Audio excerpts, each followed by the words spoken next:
Merhaba, tüm katılımcı hocalarım ve izleyiciler. Konferansımıza hoş geldiniz. Bugün burada Bağımsız Çerkezce Konferansı'nın ikincisini düzenliyoruz. Herkesin bildiği gibi son yıllarda yaşanan bir dizi gelişme ve Rusya-Ukrayna Savaşı dolayısıyla işgal altında olan bölgelerdeki halkların bağımsızlığı gündem oldu. Bu gündemlerden birisi de Çerkezce'nin bağımsızlığı gündemi. Birleşik Çerkezce Konseyi olarak biz geçen sene birincisini düzenlediğimiz konferansın ikincisini düzenliyoruz. Ben açılış konuşmasını yapmak için Birleşik Çerkezce Konseyi Başkanı Sayın Kenan Kaplan'ı davet etmek istiyorum. Kenan Bey kendisi Çoğulcu Demokrasi Partisi'nin kurucu başkanı, ilk başkanı. Ayrıca Suriye Çerkezlerinin savaş alanından kurtarılması konusunda büyük gayretler sarf etmiş birisi ve Türkiye'de ilk defa TRT Çerkez mitinglerinin yapılmasını sağlayan kişilerden birisi. Kenan Başkanım, bu yeni dönemde Çerkezyanın bağımsızlığının Karadeniz güvenliğine olan katkısı ve Çerkez halkının geleceği bağlamında İkinci Uluslararası Bağımsız Çerkezce Konferansı'nın açılış konuşması için söz sizde. Buyurun. Evet. Sevgili Çerkesler ve Çerkes dostları, Birleşik Çerkesya Konseyi olarak Çerkes milletinin varlık mücadelesini ve bağımsız Çerkesya talebini tüm hukuki, tarihi, kültürel ve insani dayanakları ile dünyanın gündemine getirmek amacıyla organize ettiğimiz ikinci Uluslararası Bağımsız Çerkesya Konferansı'na katılımınız için sonsuz teşekkürlerimi sunuyor. Hepinizi sevgi ve saygı ile selamlıyorum. Çerkesler Rus Çarlığı tarafından uluslararası hukuk ve Birleşmiş Milletler Soykırım Sözleşmesi'nde yer alan soykırım tanımının tüm hükümlerini kapsayacak şekilde soykırıma uğratılmış, sağ kalan nüfusunun büyük çoğunluğu ana yurdundan sürülmüş bir millettir. Bugün vatanında kalabilen bir avuç Çerkes azınlık durumunda yaşamaktadır. Çerkes milleti soykırım ve sürgünle tarumar edildikten sonra ana yurdunun coğrafi ve idari bütünlüğü kaybolmuştur. Çerkesler bugün gerek ana yurdunda gerek yaşamakta oldukları diğer ülkelerde dilini, kültürünü, etnik kimliğini ve ulusal varlığını tamamen yitirme tehlikesiyle karşı karşıyadırlar. Atayurtlarını hakimiyeti altında tutan Rusya Federasyonu'nda iş başında olan Putin yönetimi Çerkes halkının varlığını daha da zayıflatmaya, baskılamaya, asimile etmeye ve karartmaya yönelik antidemokratik uygulamalarını arttırarak sürdürmektedir. Uğratıldığı soykırım, sürgün ve asimilasyon süreçlerinin devamı mahiyetindeki olumsuz dış etkiler altında gün be gün eriyen Çerkes milleti bu sürecin bir müddet daha bu şekilde devam etmesi halinde etnik kimliğini, dilini, kültürünü ve milli varlığını tamamen kaybedecektir.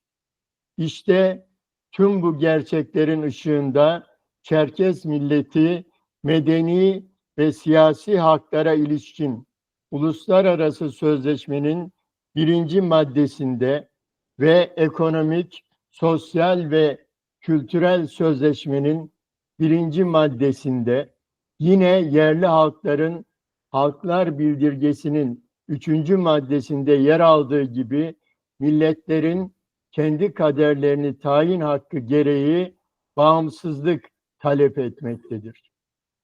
Birleşik Çerkesya Konseyi bağımsızlığa giden yolda önümüzdeki süreçte Çerkes soykırımını, sürgününü, Çerkeslerin yaşadığı asimilasyon süreçlerini ve Çerkez milletinin varlık mücadelesini devletlere, hükümetlere, diplomatik misyonlara, uluslararası kuruluşlara ileterek maddi, manevi, siyasi ve ekonomik destek sağlamak için mücadele edecektir. Dünya üzerinde yaşanan konjektürel gelişmeleri ve değişen güç dengelerini Çerkez milletinin varlık mücadelesi hedefine ulaştırmak için sonuna kadar değerlendirecektir. Çerkez milletinin siyasal farkındalığını arttıracak ve örgütlü gücünü en yüksek düzeyde ortaya çıkaracak politikalar geliştirecektir. Çerkez milletinin dilini, kültürünü, kimliğini ve milli varlığını özgürce koruyup geliştirmesinin önündeki her türlü güncel ve potansiyel engellerin ortadan kaldırılması için tüm meşru zemin ve araçları kullanacaktır. Ana yurdumuzu işgal altında tutan Rusya Federasyonu'nun federasyon anlayışına, insan hak ve özgürlüklerine, demokrasiye aykırı olan Çerkez milletinin varlığını ve geleceğini tehdit altına sokan her türlü karar ve uygulamalarına karşı mücadele edecektir. Çerkeslerin yaşadığı Rusya Federasyonu dışındaki ülkelerde de etnokültürel varlıklarına tehdit oluşturan karar ve uygulamalara karşı mücadele edecektir. Çerkes milletinin varlığını, geleceğini güçlendirmek üzere uluslararası kurum ve kuruluşların desteğini alacak projeler geliştirecektir.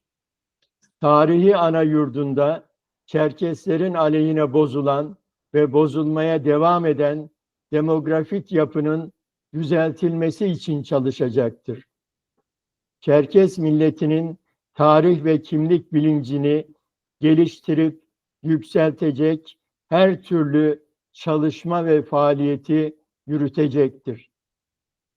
Ana vatanda yaşayan Çerkeslerle diasporada yaşayan Çerkesler arasındaki ilişki ve işbirliğinin en üst düzeyde sağlanması ve geliştirilmesi için çalışacaktır.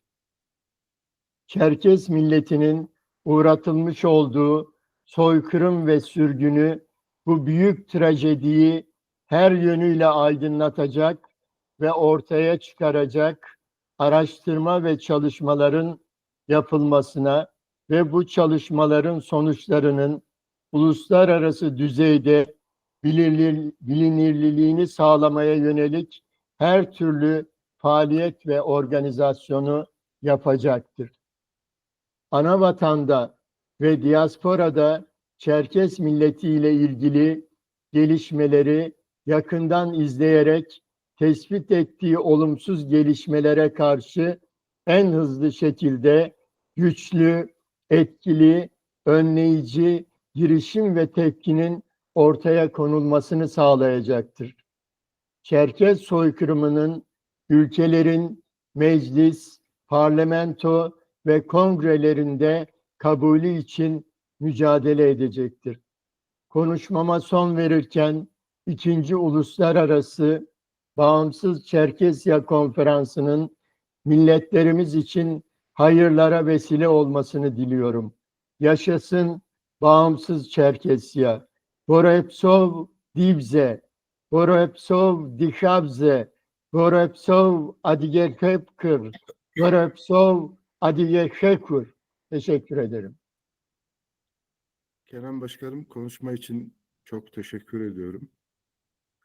Birleşik Çerkezya Konseyi'nin misyonu, vizyonu ve Çerkezya'ya olan bakışını açıkladınız. Çok sağ olun. Konuyla ilgili ikinci konuşmacımız Sayın Erdan Zentürk'tür. Erdan Bey kendisi duayen bir gazeteci. Ancak hepimiz onu tanıyoruz. Savaş alanı tecrübesi de çok büyük. Ben kendisi İran-Irak Savaşı, Dağlık Karabağ, Bosna Hersek savaşlarını yakından takip etmiş. Aynı zamanda tanıdığımız, bildiğimiz birçok dünya lideriyle Henry Kissinger'dan İslam Kerimov'a kadar röportajlar yapmış. Çerkezya'ya ve Çerkez halkına karşı ilgisi olan ve Türkiye'nin jeopolitik ve jeostratejik konumu üzerine her zaman özgün açıklamalarıyla bildiğimiz değerli bir gazetecimiz. Erdan Bey hoş geldiniz. Teşekkür ederim değerli dostum. Hakkımda ifade ettiğiniz nazik düşünceler için de çok çok teşekkür ederim. Ben teşekkür ederim. CV'nizi tabii çok kısaltarak aldım. Bir gün alır. Tabii 70 yaşa geldik mi 3 sayfalık CV olabiliyor. O yüzden kısaltarak almakta yarar var. Çok teşekkür ediyorum.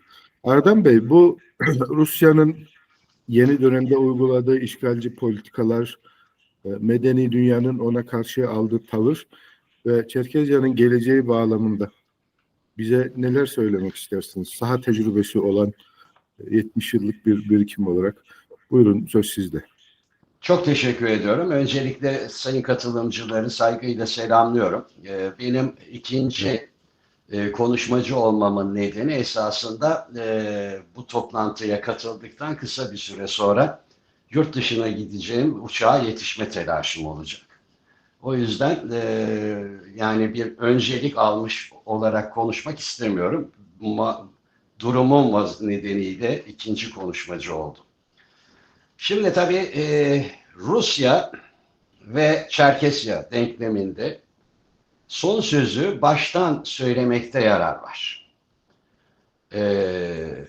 Rusya coğrafyasında yaşayan Müslüman, Türk ve diğer Rus olmayan etnik ve milli grupların dikkat etmesi gereken ana unsur süper güçler arasındaki çekişmenin aktörü olmamaktır.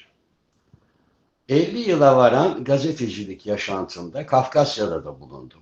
Karabağ Savaşları'nda bulundum. Kuzey Kafkasya'da da bulundum.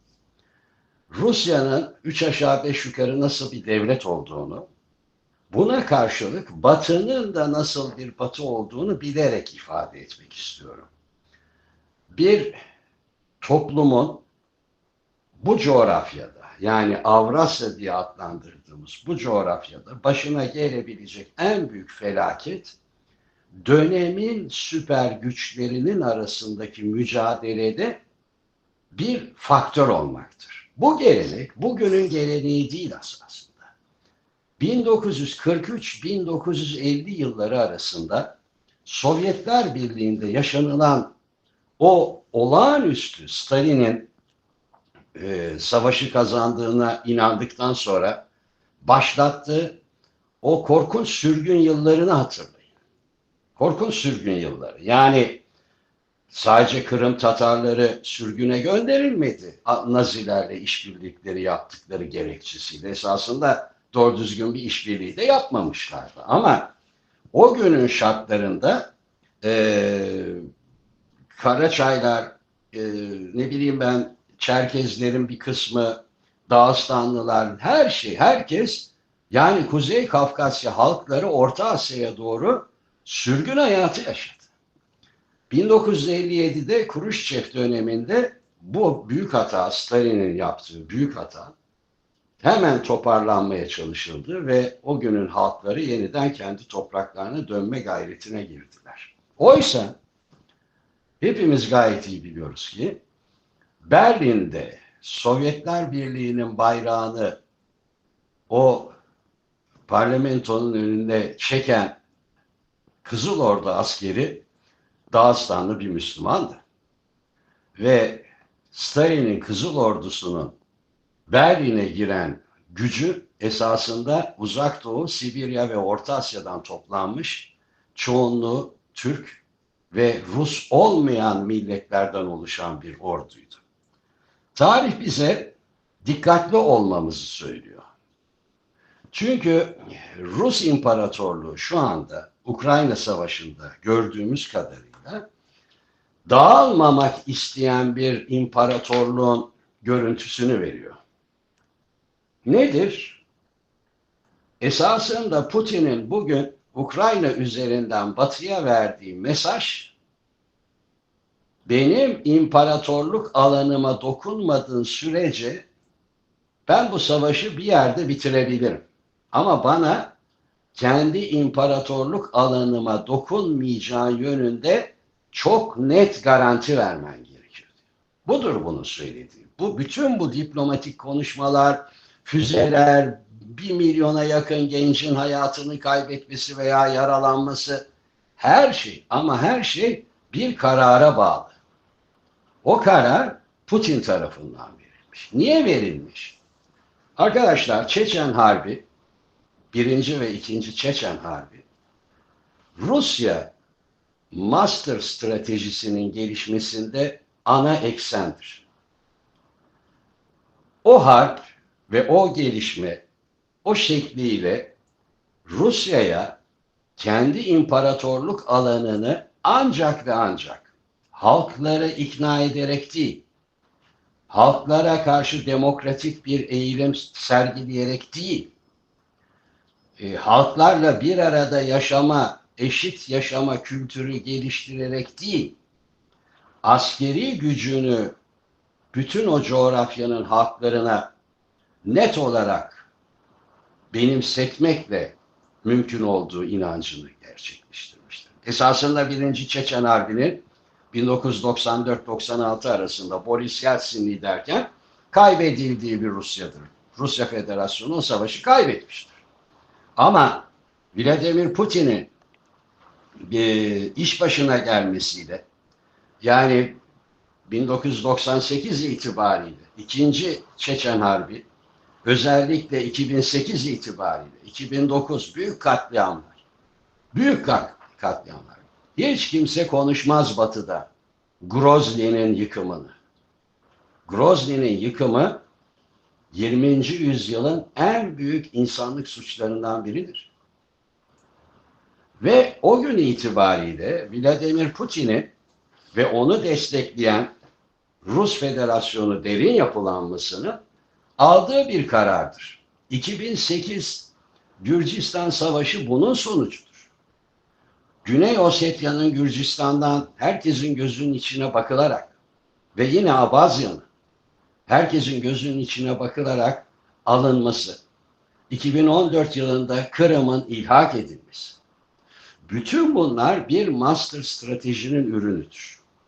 Ve bu master stratejide Putin yönetimi, Rus olmayan Kuzey Kafkasya toplumlarını 5. kol gibi görme eğilimini taşımaktadır. O yüzden ancak ve ancak kendi içinde tıpkı Sovyetler Birliği gibi çaresizlik unsuru olarak bir dağılma sürecine girmesi muhtemel bir Rus İmparatorluğu'nu öncelikle küçük etno-kültürel yapılar ve milli unsurların silahlı kampanyaları sonucu dağılması mümkün değildir. Ancak ve ancak dünyanın sanayi devriminin yeni bir aşamaya gelmesi, bütün sosyal ve ekonomik ilişkilerle beraber küresel siyasal yapılanmanın tıpkı 20. yüzyılın başında olduğu gibi yeniden yapılanma sürecine girmesi, bu geniş coğrafyada, Kuzey Kafkasya başta, bu geniş coğrafyada yaşayan halklar açısından demokratik bir özerklik ve demokratik bir bağımsızlık sürecini, ışıklarını göstermektedir.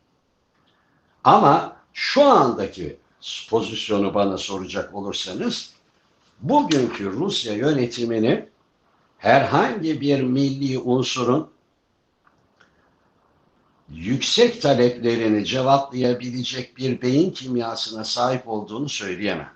Açık bir örnek Başkurdistan'da yaşanmaktadır. Başkurdistan'da milli bir hareket var. Bu milli hareketin siyasi aktivistleri var. Başkurdistan'da Rusya Federasyonu'nun Başkurt diline, kültürüne, örfüne, milli varlığına dönük yürütmekte olduğu bütün o kampanyalara karşı direnen insanların bir bölümü şu anda hapisteler.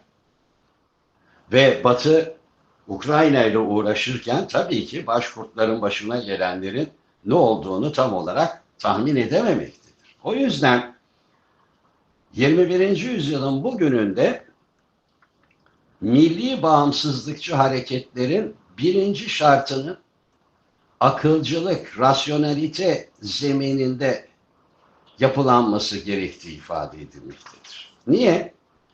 Mesela Türkiye'nin Kırım Tatarları konusundaki politikası pozitif bir politikadır.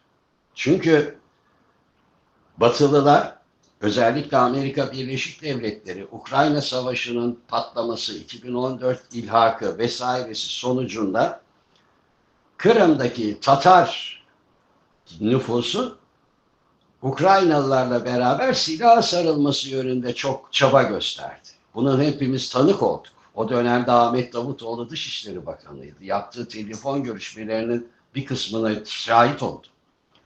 Ama Türkiye bu tür bir hareketin, Kırım Tatarları tarafından gerçekleştirilecek bu tür bir hareketin Kırım'da zar zor ortaya konulmuş Tatar kültürel ve milli varlığının sonu olacağını bilerek orada silahların kuşanılmasına izin vermedi.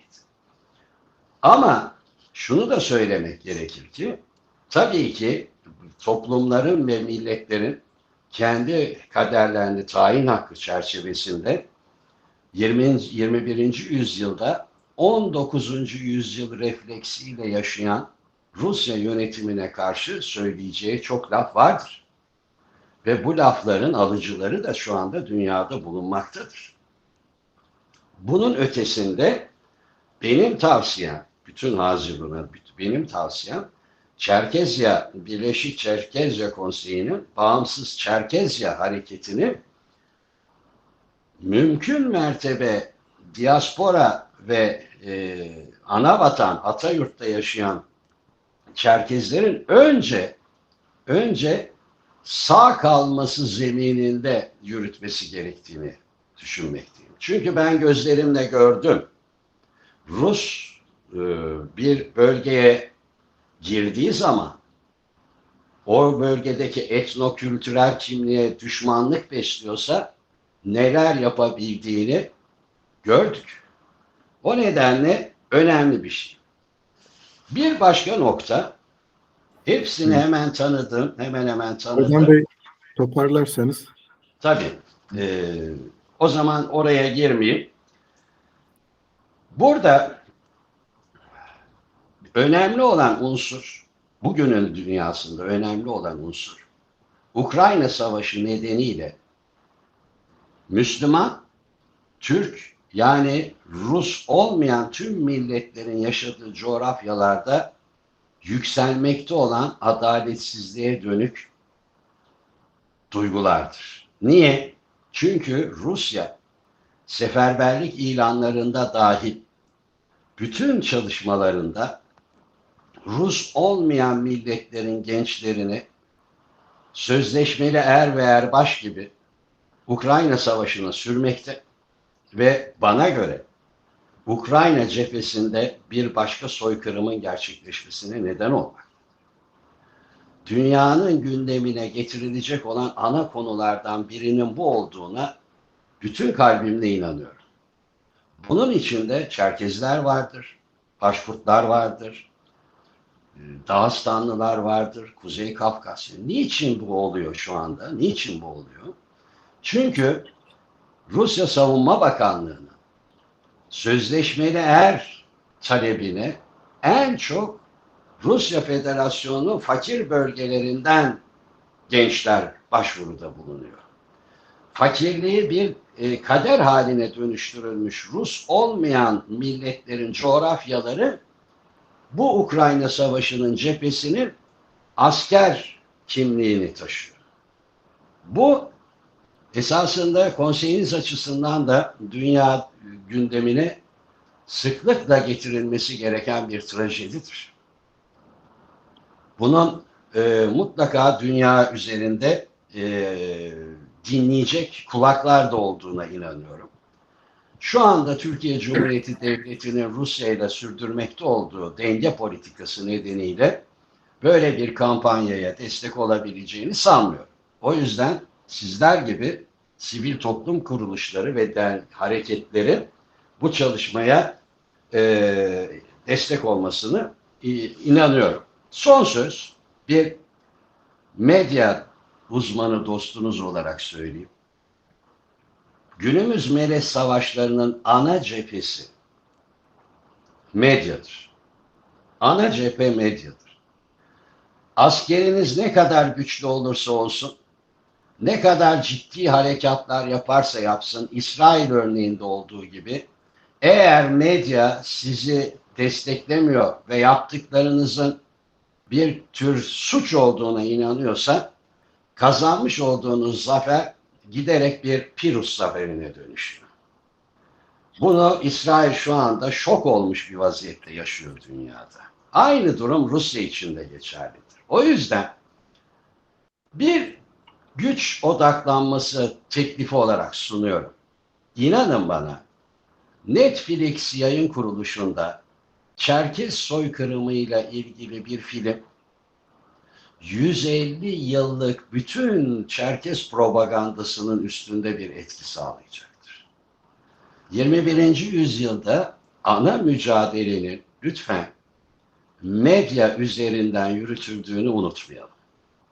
Film ve yayın endüstrisi belki de Çerkezya'nın ulusal kimliğinin dünyada güçlendirilmesi açısından büyük bir önem taşıyacaktır. Teşekkür ederim. Erdem Bey, çok teşekkür ederim. Erdem Bey, modern çağın, değişmiş olan modern çağın gerekleriyle nasıl Çerkezlerin haklarını savunması gerektiğini, uluslararası dengelerin nasıl işlediğini ve bu alanda esas olanın var olmak olduğunu ve büyük güçler arasındaki kavgada yok olmama dengesinin güdülmesi gerektiğini açıkladı. Kendisine çok teşekkür ediyoruz. Gerçekten çok güzel bir sunumdu. Erdem Bey'e soru sormak isteyen varsa üstadımın uçağa kaçmadan.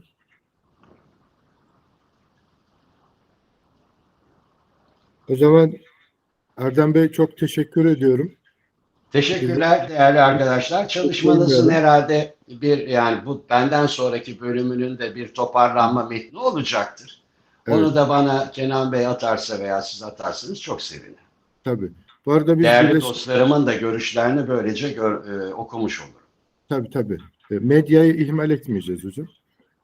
Medya çok önemli. Medyayı kaybeden savaşı kaybediyor. Evet, çok teşekkürler. Kazansa da kaybediyor. Böyle bir durum yani. Çok teşekkür ediyorum. Hoşçakalın. İyi çalışmalar diliyorum. Hoşçakalın. Sağ olun. Sıradaki konuşmacımız Profesör Doktor Sayın Erkin Emet'tir. Sayın Erkin Emet Uygur ülkesinde Kaşgar doğumludur. Kendisi profesördür. Ankara Üniversitesi Dil Tarih Coğrafya Fakültesi'nde akademisyenlik görevini yürütmektedir. Aynı zamanda da Doğu Türkistan Araştırmaları Vakfı Başkan Vekilidir. Uygur halkının dili, kültürü ve tarihi üzerine yayınlamış olduğu birçok kitap vardır.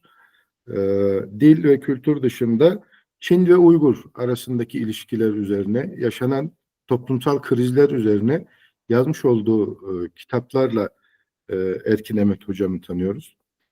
Erkin hocam, buyurun, hoş geldiniz. Hoş bulduk. Çok teşekkür ederim. İlk önce hepinizi saygıyla selamlıyorum. Birleşik Bağımsız Çerkezya Hareketi'nin başarılara ulaşmasını diliyorum. Şimdi Çerkez toplumu Kuzey Kafkasya'daki ana vatanından sürülmüş bir topluluk. Orada ben biraz incelediğim zaman bizim çok paralel ortak yönlerimiz var. Bugün Doğu Türkistan, Uygur Türkleri dediğimiz zaman, Doğu Türkistan dediğimiz zaman hem Çarlık Rusya döneminde hem Sovyetler Birliği döneminde 20. yüzyılda kurduğumuz iki cumhuriyet de Rusların Çinlilerle işbirliği neticesinde yok edilmiş. Bugün sürgün yaşayan, bugün soykırıma uğrayan bir topluluğun bir ferdi olarak ben 1998'den beri aktif halde bu davanın içindeyim. Bizim liderimiz İsa Yusuf Alptekin de 1954'te Türkiye'ye geldikten sonra Sovyet baskısından kaçan Kafkasyalı, Türkistanlı, Türkiye'deki bu dava insanlarıyla işbirliği yaparak komünizme karşı mücadele etmiş. Bizim İsa Bey'in 1992'de Sovyetler Birliği parçalandıktan sonra İstanbul'da yaptığı bir konuşma var. Diyor ki bizim haklı bir davamız var fakat gücümüz yok, güçlü, kurumsallaşmış teşkilatımız yok, sivil toplumumuz yok ama haklı bir davamız var. Bundan sonra ne yapmamız lazım şeklinde bir kurultayda yapılıyor. Ben 1998'de davaya girdikten sonra Sovyetler Birliği parçalandı. Avrupa'ya, Amerika'ya çeşitli yerlerde konferanslarda bulunduk. Orada şunu dediler. Batılılar bize hep şunu soruyor. Ne istiyorsunuz Çin'den? Biz ondan sonra dedik bizim bir stratejik planımız olması lazım. Böyle rastgele, böyle sloganla bu dava olmaz. Sonra bizim dünyanın çeşitli yerlerde okumuş, stratejiyi de okumuş böyle arkadaşlar bizim İsa Yusuf Alptekin'in oğlu Erkin Alptekin'in başkanlığında bir 3 aşamalı strateji diye bir strateji yazıldı 2003 yılında. Bu İngilizce'ye de çevrildi. Çeşitli ülkelere de verildi bu. Biz Çin'den ne istiyoruz? Bu davayı nasıl yapmamız lazım? Şimdi Çerkezler de 1917'de bağımsız cumhuriyet kurmuş. Cumhuriyetini kaybetmiş. Biz 1933'te cumhuriyet kurduk. 1944'te kurduk. Ömrü uzun olmadı. Rusların desteğiyle Çin bölgeyi işgal etti. Biz davayı diasporaya çıktıktan sonra nasıl anlatacağız? Birincisi bu belirlilik olması lazım. Yani Ardan Zentürk Bey de bahsetti. Medya çok önemli. Biz medyada var olmamız lazım. Önce bu davayı anlatmamız lazım diye yola çıktık. Stratejinin birinci aşaması uydu. İkinci aşaması hukuki mücadele. Yani uluslararası hukuktan yararlanarak kendi hakkımızı arama. Pek çok insan diyor ya Birleşmiş Milletler'in durumunu görüyorsunuz. İşte dünyada hukuk işlemez. Fakat son 2 gündür yaşanan olaya baktığımız zaman Netanyahu ile ilgili Genelkurmay Başkanı ile Netanyahu ile ilgili tutuklama kararı çıktı. Yani mevcut uluslararası yasadan nasıl faydalanacağız? Bu önemli. 2018'de Doğu Türkistan sorunu hem Birleşmiş Milletler'de hem Avrupa Parlamentosu'nda dünyada bu gündeme geldi, uluslararasılaştı. Sonra biz şu an hukuki bir mücadele içindeyiz. Yani Birleşmiş Milletler bir proje yapılıyor, bitmek üzere. Bu toprakların işgal edilmiş bir toprak olduğunu ispat etmemiz, Birleşmiş Milletler tarafından kabul etmesi lazım. Dolayısıyla bu toprakların tam milattan önce Hun İmparatorluğu döneminden bugüne kadar buranın Çin toprağı olmadığını, buranın bir Türk toprağı, Uygurların ata yurdu olduğu ile ilgili tarihsel belgelerle kurulan devletler, cumhuriyetler, basılan paralar, bunlardan oluşan bir yasa, bir rapor hazırlandı. Bu Birleşmiş Milletler'e sunulacak. Birleşmiş Milletler'de bugün Tibet işgal edilmiş toprak olarak kabul ediliyor. Fakat Doğu Türkistan Çin toprağı olarak kabul ediliyor. Dolayısıyla bizim meseleyi bağımsızlık mücadelesi değil, sadece Çin'in içindeki bir etnik problem olarak baktığı için dünya bu olmuyor. Burası aslında bizim yaptığımız dava bir etnik dava değil, toprak davası. Burası da toprağımız işgal edilmiş. Bugün buradaki gövde Uygurların çoğu başka yerlere sürmek suretiyle buradaki nüfusu azaltarak burayı tamamen Çin toprağı yapmak istiyor. Ben bunu Kıbrıs şeyde de gördüm. Kırım'da da gördüm. Kırım aslında Kırım Türklerinin bir ata yurdu, toprak, fakat nüfus demografik yapısına baktığımız zaman Türklerin nüfusu çok az, Kırım Tatarlarının nüfusu çok az, daha çok Rus. Bugün Çeçenistan'daki Çerkeziye'deki nüfusa baktım. Orada da Çerkezlerin nüfusu diasporada daha fazla, fakat ata toprakta az. Şimdi üçüncü bu hukuki mücadele bugün başladı. Mesela Xi Jinping Brezilya'da, Çin Cumhurbaşkanı, soykırım yapan Cumhurbaşkanı bugün Brezilya'da mahkemeye verildi. Orada dava açtık mesela. Bu mücadeleye, hukuki mücadeleye devam etmek lazım. Bu netice verir. Biz de derdik ya Çin büyük devlet, yani dünyanın ikinci ekonomisi. Ne olacak? Buna inanmayan çok insan var dünyada. Fakat iyi kötü dünyada uluslararası hukuk işliyor. Bu hukuki mücadelemize devam etmemiz lazım. Ben Çerkeziye Bağımsızlık Hareketi'nin de bu yolla devam ediyor. Ben biliyorum. Ben Kenan Bey'le çok uzun yıldır bizim İsa Yusuf Alptekin'in konferanslarını dinlemiş, çok değerli bir dava insanı. Uzun yıldır tanıyoruz, telefonlaşıyoruz, görüşüyoruz, fikir alışverişinde bulunuyoruz. Biz ortak kaderde ortak kaderimiz ortak olan topluluklarız. Biz bugün 21. yüzyılda soykırıma uğruyoruz. Siz Çarlık Rusya döneminde uğramışsınız, topraklarınızdan edinmişsiniz. Ortak bir kaderimiz var. Burada nasıl birbirimizin tecrübesinden yararlanacağız? Bunu önemli. Bir de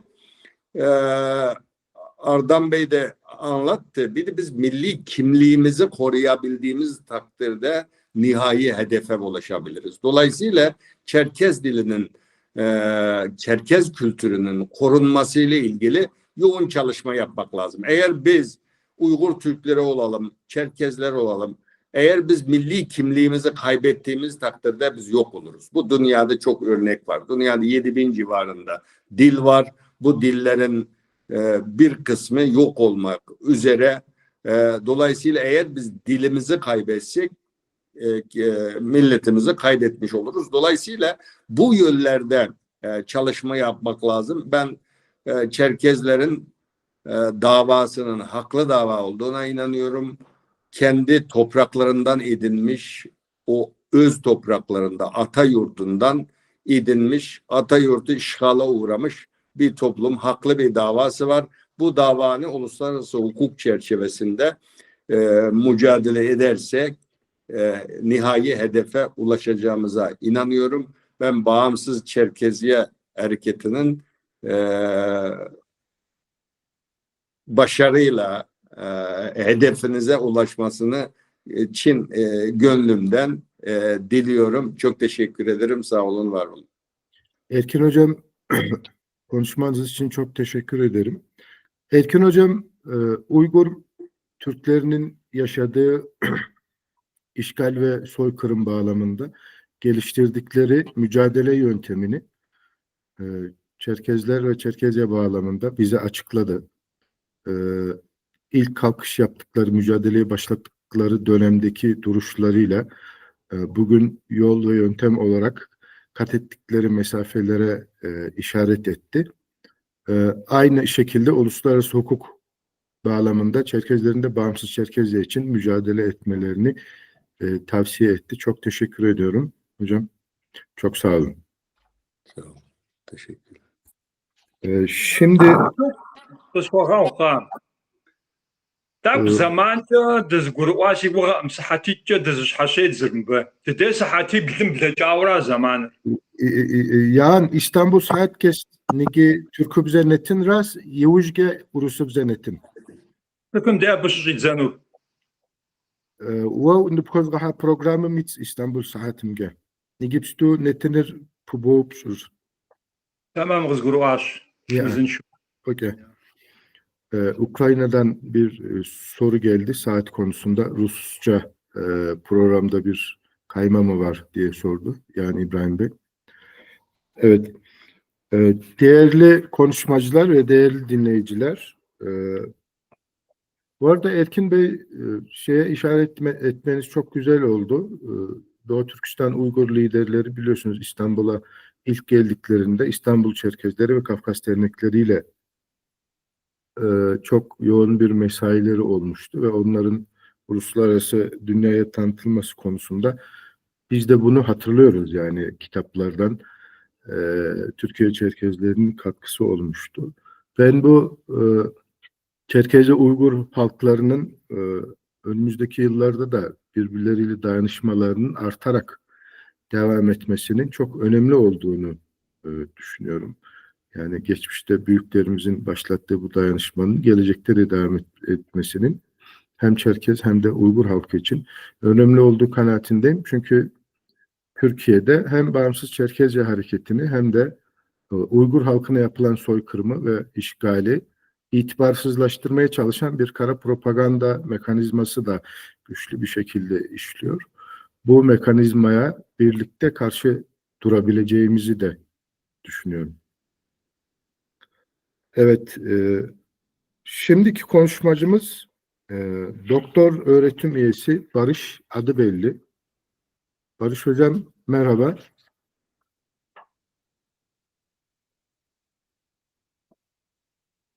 Barış Hocam burada mısınız?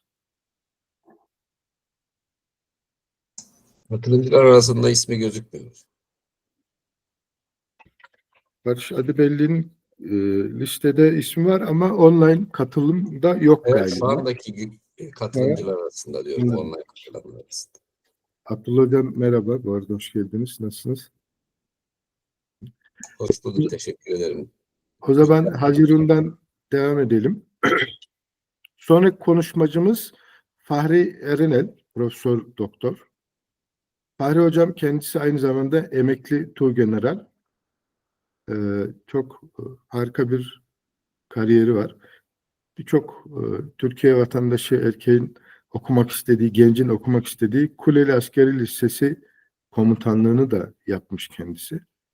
Halen İstanbul İstinye Üniversitesi öğretim üyesi. Aynı zamanda Türk Silahlı Kuvvetleri Askeri Bilimler Araştırma Merkezi onur üyesi. Fahri Hocam hoş geldiniz. Teşekkür ediyorum Selçuk Bey. Bu giriş için Rusya-Ukrayna mücadelesi tabii hava soğuyunca eski yaralar sızlıyor. Biliyorsunuz Osmanlı tarihi için Kırım'ın işgali ve Çerkezce'nin işgali. Ardından yaşanan göçler ve Çerkezce'nin 100 yıl süren bağımsızlık mücadelesi orada bir iz bıraktı. Bugün Rusya'nın Ukrayna'yı işgal girişimi ve toprakların 1/5'inin işgal edilmesinin 1000. gününe girdik. Bu dönemde doğal olarak Çerkezya Kafkas bağımsızlığının ana merkezi, Kafkasya'da Orta Asya'ya doğru uzayan bağımsızlık hareketlerinin dinamik merkezi aslında. Ama bu modern dönemde Çerkezya'nın bağımsızlığına gidecek yolda ve Karadeniz güvenliği bağlamında biraz da sizin hem mesleki hem akademik şeyinize uygun olarak bize neler söylemek istersiniz üstadım? Önümüzdeki günler nelere gebedir? Buyurun söz sizde. Öncelikle Kenan Başkanıma, sizlere ve katılımcılara en içten saygılarımı sunuyorum. Ve ikinci Bağımsız Çeçenya, Uluslararası Bağımsız Çeçenya Konferansı'nın Çerkezlerin haklı davasına hizmet edeceğine inanıyorum. Bu konuda konuşma daveti aldığım anda ilk olarak ben de şunu ifade edeyim. Aynı zamanda anne tarafından Çerkeziz. Yani bizde bir Çerkez davasının annemin küçüklüğünden itibaren Çerkezceyi bizlere iyi kötü aktarması, Çerkez kültürünü atmasıyla ve o Çerkez gelenekleri içerisinde büyümüş bir kişi olarak da dolayısıyla Kenan Bey böyle bir davet yaptığında hiç tereddüt etmeden kabul ettim. Burada tabii birinci kongrenin, konferansın çok güzel bir raporu var. O raporu da okudum aslında. Orada belirttiğiniz bence özet olarak birçok konu var. Kenan Başkan'ın da belirttiği Birleşmiş Milletler'in yerli halkların haklarına dair bildirgenin 3. maddesi, ama bence en önemlisi bağımsız Çeçenya devletinin kurulması, bağımsız Çeçenya hükümetinin teşkili ve soykırımın tanınması gibi birinci konferansın bence en önemli Hocam bir Çeçenya olarak herhalde şey oldu. Çerkezya tabii yani Çerkezya, bağımsız Çerkezya devletinin kurulması, hükümetin kurulması ve soykırımın tanınması. Bu geniş kapsamlı raporun bence en önemli dikkate alınması gereken 3 boyutu olarak düşünüyorum. Ve tüm çalışmaların da bu doğrultuda zaten sürdürüldüğünü görüyorum.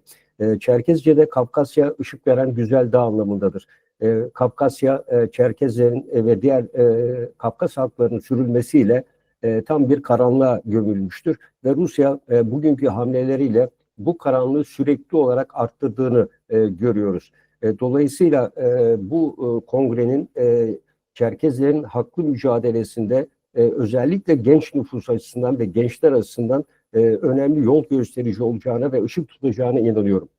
Burada özellikle şunu söylemek gerekiyor. Rusya'nın yakın çevre doktrinine bakmak gerekiyor biliyorsunuz. Putin özellikle 90'lı 91'li yıllarda Sovyetler Birliği dağıldıktan sonra kendi kontrollerinde olan devletleri, halkları bir arada tutabilmek için Rus halkı varlığını iddia ederek bir yakın çevre doktrini ilan etti. Ve ordusunu da bu doktrine hizmet edecek şekilde doğal olarak dizayn etti. Ve buradaki en büyük etken işte Rus halkının ve oradaki Rus azınlığın can ve malı tehlikeye düştüğünde çekinmeden buraya müdahale etme. Kafkaslar'da yaptığı müdahaleleri de aynı düşünceyle yapılıyor. Halbuki ondan evvel de vardı. Yani Sovyetler Birliği döneminde de biliyorsunuz Afganistan'a aynı şekilde müdahale etmişti ve ağır bir ders alarak da geri çekilmişti. Bu aslında bir sömürge imparatorluğunun devamı olduğunda açık bir göstergesidir. Yani Rus Çarlığından Sovyet Sosyalist Cumhuriyetler Birliği'ne geçen süreç ve akabinde de Rusya ve bu bir imparatorluk bakiyesinin sürdürdüğü yeni emperyalizmde bir devamıdır. Ancak Rusya şu anda içinde bulunduğumuz ünlü yazar Ellen Mick'in de söylediği bir yeni orta çağ içinde ve ciddi bir anarşik düzen içindeyiz biz, bütün dünyanın içinde. Baktığımız zaman şu anda bugün itibariyle Cenevre merkezli çatışmalar izleme merkezinin son verisine göre dünyada tam 78 yerde çatışma var, irili ufaklı. Dolayısıyla dünya giderek daha belirsiz bir sürece doğru gittiğini düşünüyorum. Aslında bu ortam aynı zamanda Çerkezya bağımsızlığı içinde bence de önemli bir fırsat sunuyor. Çünkü ulus devletlerin giderek parçalanma sürecine girdiği ve etnik milliyetçiliğin, etnik yapıların, halkların bağımsızlık hareketinin ön plana çıktığı bir süreci yaşıyoruz. Bugün yarın Belçika üçe ayrılabilecektir. Almanya büyük bir kısmı eski imparatorluk veya eski prenslikler özlemi içindedir. İtalya'da Kuzey İtalya ile Güney İtalya arasındaki mücadeleyi hepimiz görüyoruz. Aynı durum Romanya için söz konusu. Macaristan'da var, Çek Cumhuriyeti'nde var. Dolayısıyla bu yapı içinde halkların kendi ekonomik, sosyal, kültürel hakları içerisinde bu düzen içerisinde kendilerine yer bulması ve haklı olarak bunları sürdürecek olması son derece önemli olarak düşünüyorum. Tabii Karadeniz bölgesine baktığımızda Putin'in yakın çevre doktriniyle Amerika Birleşik Devletleri'nin genişletilmiş Karadeniz kavramını çatıştığını görüyoruz. Eğer değerli gazeteci Sayın Ardam Zentürk'ün ifade ettiği gibi büyük güçlerin bir mücadeleleri aslında Karadeniz ve dolayısıyla onun en önemli bölümü olan Kafkasya'da bu mücadelenin içinde yer alıyor. Bir yandan Putin'in yakın çevre doktrini, Amerika Birleşik NATO üyeleri ve müttefiklerin de arkasına aldığı genişletilmiş Karadeniz kavramı. genişletilmiş Karadeniz kavramıyla aslında bu Ukrayna-Rusya savaşının bir parçası olarak da görmek gerekiyor. Amerika Birleşik Devletleri'nin bugün Bulgaristan'da dünyadaki en büyük 4. hava üssünü kurması, Romanya'da Köstence'de dünyanın 2. büyük üssünün inşaatının bitmek üzere oluşu, Polonya'da kurmuş olduğu füze ve roket sistemlerine baktığımızda Amerika Birleşik Devletleri de nasıl Rusya yakın çevresine doğru genişleme hamleleri varsa Amerika Birleşik Devletleri de çevreleme politikasıyla Rusya'yı daha kabuğuna ve geriye doğru ittirmeye çalışıyor. Ve Kafkasya'na baktığımızda Ermenistan'a, Gürcistan'da bu geçen gün çıkan şeffaflıkla ilgili Soros tarafından sivil toplum kuruluşlarına verilen yardımların nasıl Gürcistan'ı karışık hale getirdiğini, işte Rusya'nın burada ciddi etkisinin olabildiğini de görebiliyoruz. Keza birkaç gün evvel Abazya'da benzeri olayları gördük.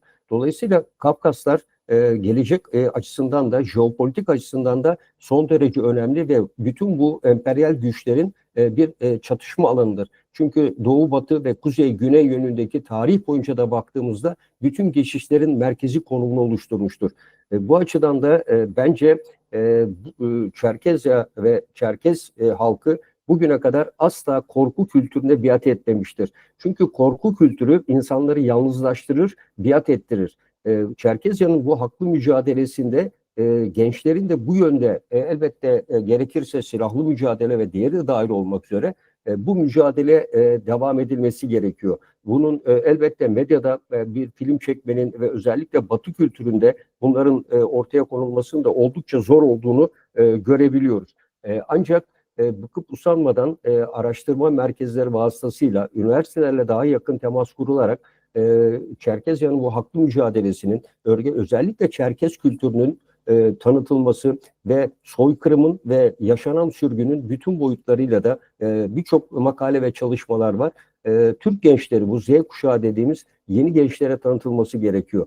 Biz bunu maalesef ben Kıbrıs'ta da görev yaptım. Burada değerli hocam Uğur hocam da var. O daha da geniş bahsedecektir. Kuzey Kıbrıs Türk Cumhuriyeti'nin tanınması için Türkiye yıllardır mücadele veriyor. Filistin aynı şekilde, evet 150 küsur devlet tanıdı ama sonuç değişmiyor. Dolayısıyla siz güçlü olursanız, diasporanızla bir bütün olduğunuz takdirde ayakta kalma ihtimaliniz var. Şu anda dünya anarşik bir ortamda. Rusya'nın aslında Ukrayna Savaşı'nda nasıl zor durumlara düştüğünü görüyoruz. Eğer elinde zamanında Ukrayna'dan 1993 Budapeşte Memorandumu ile alınmış olan 5000 nükleer silah olmasaydı Rusya Ukrayna'ya karşı bu savaşı başlatabilir miydi? Hayır. Peki buna kim neden olmuştur? Amerika Birleşik Devletleri neden olmuştur. Ve Amerika Birleşik Devletleri'nin isteği doğrultusunda olmuştur. Bu açıdan baktığımızda aslında tek başına Rusya'yı görmemek gerekiyor. Bakın şimdi Trump iktidara geldiği anda ilk el atacağı yer burasıdır. Ve Putin'le de bir işbirliğine girecektir. Bu açıdan Çerkezya'nın bu haklı mücadelesinin Amerika Birleşik Devletleri ve benzeri Avrupa ülkelerinde aslında tam karşılık görmeyecektir. Eğer olsaydı değerli Erkin hocamın söylediği gibi Doğu Türkistan'da da bir sonuç alınabilirdi. Tibet'te de bir sonuç alınabilirdi. Ama dünya buna doğru gidiyor. Bu istikamete doğru gidiyor. Bugün 85 farklı coğrafyadan oluşan, bölgeden oluşan Sovyetler Birliği şu anki ekonomik durumuyla ve gelecek yapısıyla bunu tutma olanağına sahip değil. Rusya'nın kuzeyi de küresel ısınmadan nasibini alıyor ve giderek eliyor. Ve buradaki nadir elementler sadece Rusların değil, Çinlilerin de iştahını kabartıyor. Bugün Çin-Rusya ilişkilerine baktığınızda bu ilişki geçmişten gelen aralarındaki engeller nedeniyle toprak kayıpları nedeniyle ileride bence güçlü bir savaşa dönüşecektir. Çin'in biraz daha güçlenmesiyle Rusya'nın da nüfus doğurganlık oranının çok ciddi şekilde azaldığını görüyoruz. Ukrayna Savaşı'yla 2023 yılındaki büyümesi %2 azaldı. Bu Rusya için ciddi bir kayıptır ve bunun elde etmiş olduğu gelirin bütün bu Rusya Federasyon topraklarına dağıtılması da çok zordur. Bu yüzden de Çerkezya'nın bütün bu mücadelesinde gerekirse yani sürgünde hükümet ki bunu Doğu Türkistan yaptı. Tabii Amerika Birleşik Devletleri kontrolünde bir hükümetin olması pek bir anlam taşımıyor. Çünkü hangi ülkedesiniz ister istemez o ülkenin kendi dış politikasının ekseninde hareket etmek zorunda kalıyorsunuz. Bu tür bir yapılanmayla Çerkez gençlerini, Çerkez büyüklerini bir araya getirici daha fazla etkinlikler, araştırma ve bu yaptığınız gibi kongrelerle bunların ortaya konulması gerekiyor. Ve bunun için de tabii Kafkas halkları içerisinde bir bütün ve birlik tesis edilmesi de son derece önemli. Farklı etnik yapılar var, farklı dini inanışlar var. Ama bu tek başına Çerkezya'nın bağımsızlık mücadelesi elbette önemli. Ama Kafkas haritasına baktığımızda ben Azerbaycan'da da görev yaparken bana verilen konferans aslında Kafkasya'nın etnik yapısını anlatma göreviydi. Buradaki halklar Rusya'nın nasıl zalimliğine uğradığını anlatmaktı. Bu yüzden o yöreyi de çok iyi tanıyorum. Uzun bir sürede bu bölgede de görev yaptığım için. Burada belirttiğim gibi bu mücadelede mesafe alınacak yol aslında büyük oranda kat edilmiş durumda. Bundan sonra yapılması gereken de Sayın Ardahan Zentürk'ün, Erkin Hocam'ın ve sizlerin de Kenan Başkan'ın açık konuşmasında belirttiği gibi bu sürece devam etmektedir. Bugüne kadar Çerkezler Stalin döneminde ortaya atılan Homo Sovietikus kavramı vardır. Tek tip insan olma. Çerkezler asla tek tip insan olmamışlardır ve Stalin'in bu politikasına asla riayet etmemişlerdir. Stalin'in malum en büyük hedefiydi. Bunun ötesinde Rusya-Ukrayna Savaşı'nın ortaya attığı Çerkezya içinde birçok imkanlar var. Bunlar Avrupa Kongresi'nden dışlanmış olması, Avrupa Kongresi Parlamenter Meclisi'nin belirtmiş olduğu Rusya'ya karşı savaş suçları kavramı, AGİT'in raporlarında Rusya'ya yönelmiş olan savaş suçları. Sadece bu değil aslında. İkinci Dünya Savaşı'nda da biliyorsunuz Sovyetler Birliği'nin o dönemde Kızıl Ordu'nun işlediği savaş suçları gerek halklara ve gerekse askerlere karşı veya sivil halka işlediği çok yoğun savaş suçları var. Bunlar toplum tarafından da gündeme sık sık getiriliyor ama bunu Rus halkına da bir şekilde iyi anlatmak gerekiyor. Başındaki liderlerin Rus halkını giderek parçalanmaya ve yalnızlaştırmaya götürdüğünü görüyoruz. O yüzden de son olarak da şunu ifade etmek istiyorum. Aynı anda uluslararası ilişkiler, elbette AGİT nezdindeki faaliyetler, Avrupa Kongresi kapsamında yapılacak olan çalışmalar, yani uluslararası kuruluşlar dediğimiz ki Rusya üzerinde evet bu raporlar ama bu raporlar birikir aynen Netanyahu'ya olduğu gibi gün gelir hesap sorma mekanizması devreye girer. Bu insanlık için çok bir mesafe kat edilmiştir bu anı görebilmek için. Şu an Netanyahu'nun ve Savunma Bakanı'nın içine düştüğü durum Rusya için de geçerlidir. Nitekim Putin de Uluslararası Ceza Mahkemesi tarafından savaş suçlusu ilan edildi. İşte hatta Ermenistan'a, Güney Afrika Cumhuriyeti'nde yapılan BRICS zirvelerine dahi gidemedi. Bu çok önemli gelişmelerdir ve bu doğrultuda devam edilmesi gerektiğini düşünüyorum. Hepinizi saygıyla selamlıyorum. Çok teşekkürler hocam. Fahri hocam konuşmasında Amerika'nın doktrini, Rusya'nın karşı doktrini bağlamında bölgede Karadeniz Havzası'nda yaşanan gelişmeleri ve ülkelerin hamlelerini dile getirdi. Bundan bağımsız olarak Çerkez halkının, Çerkez tarihinden gelen direniş ve mücadele hareketini hangi argümanları kullanarak yeniden örgütlenmesi gerektiğini, demokratik hukuk yoluyla, sürgünde parlamento yoluyla, basın yayın yoluyla ve gerektiğinde silahlı bağımsız Çerkezler mücadelesinin örgütlenmesi gerektiği konusunu dile getirdi. Yine hukuk çerçevesinde yapılan mücadelenin bir birikimle soykırımcı ve işgalcileri yargılar hale getirdiğini de dile getirdi. Fahri hocam çok teşekkür ediyorum. Çok gerçekten vurucu bir konuşmaydı. Konuşmanız için çok teşekkür ediyorum. Çok sağ olun. Ben teşekkür ediyorum. Başarılar diliyorum. Sağ olun. Barış hocam merhaba. Burada mısınız? Sayın Barış adı belli. Katılım gösterdi diye gördüm ben. Evet, Pardon, Barış Bey mikrofon kapalıymış galiba. Evet, günaydın. Tekrar herkese merhaba. Hocam hoş geldiniz. Hoş bulduk. Sağ olun.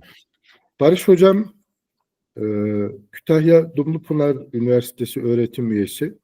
Birçok çalışması var ama Avrasya ve Orta Doğu jeopolitiği üzerine müstakilen ülkeleri de başlık yaparak yazmış olduğu birçok kitap var. Barış Hocam hoş geldiniz.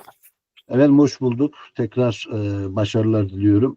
Teşekkür ediyorum. Tabii şimdi biraz geç katıldım. Ben de uzun bir yoldan gelmeden dolayı biraz toplantıda geciktim. Tabii Fahri Hocam anladığım kadarıyla yetişemedim konuşmasına ama herhalde aynı minvalde konuştuk. Tabii meselenin Çerkez boyutu çok çalıştığım bir alan değil. Öncelikle onu söyleyeyim. Ben Kenan Bey ile de daha önce konuştuk. Biraz daha tabloya müsaade ederseniz büyük bakayım ben. Ki herhalde Fahri Hocam'la aynı şeyleri söyleyeceğim. Tam bilmiyorum ama ne dedi. Benimki de müsaade ederseniz onun bir özeti olsun. Belki arada farklı şeyler de söyleyebiliriz. Sondan başlayayım. İlginç bir şey. Tabii Putin'in Uluslararası Ceza Mahkemesi'nde suçlu bulunması, bir taraftan da işte Netanyahu da bulundu. Şimdi burada tabii başka bir pazarlık herhalde dönecek. Yani hem Putin'i hem Netanyahu'yu dışlayacak bir sürecin başlatılması. Yani bu nedenle işte Rusya gibi öteki kamptaki diyebileceğimiz devletlerin hani bu noktada Uluslararası Ceza Mahkemesi niye Netanyahu'ya bir şey yapmıyor konusunda baskı yapmıyorlar. Çünkü işte bu tarafta da Putin var. Yani eğer Putin bu noktada herhangi bir şekilde Uluslararası Ceza Mahkemesi tarafından suçlanmasaydı belki bu noktada Rusya bazı şeyleri dile getirebilir. Amerika'nın çifte standartını ortaya koyabilirdi diye ben düşünüyorum. Şimdi işin ucunda Putin olunca çok fazla da bu Netanyahu konusunu gündeme getirmiyorlar. Bu Trump döneminde şöyle olacak galiba 20 Ocak'tan sonra. Yani biz Putin'i görmezden gelelim bir şekilde bunu bir tarafa bırakalım. Siz de Netanyahu'yu görmeyin, Galant'ı görmeyin. Bunu bir şekilde bir yerde uzlaşalım şekline dönüşebilir. Böyle bir pazarlığa dönüşebilir gibi gözüküyor. Şimdi tabii bu meselede şunu görmek lazım. Karadeniz çok önemli bir yer. Avrasya'nın gerçekten kilit noktası, merkez noktası.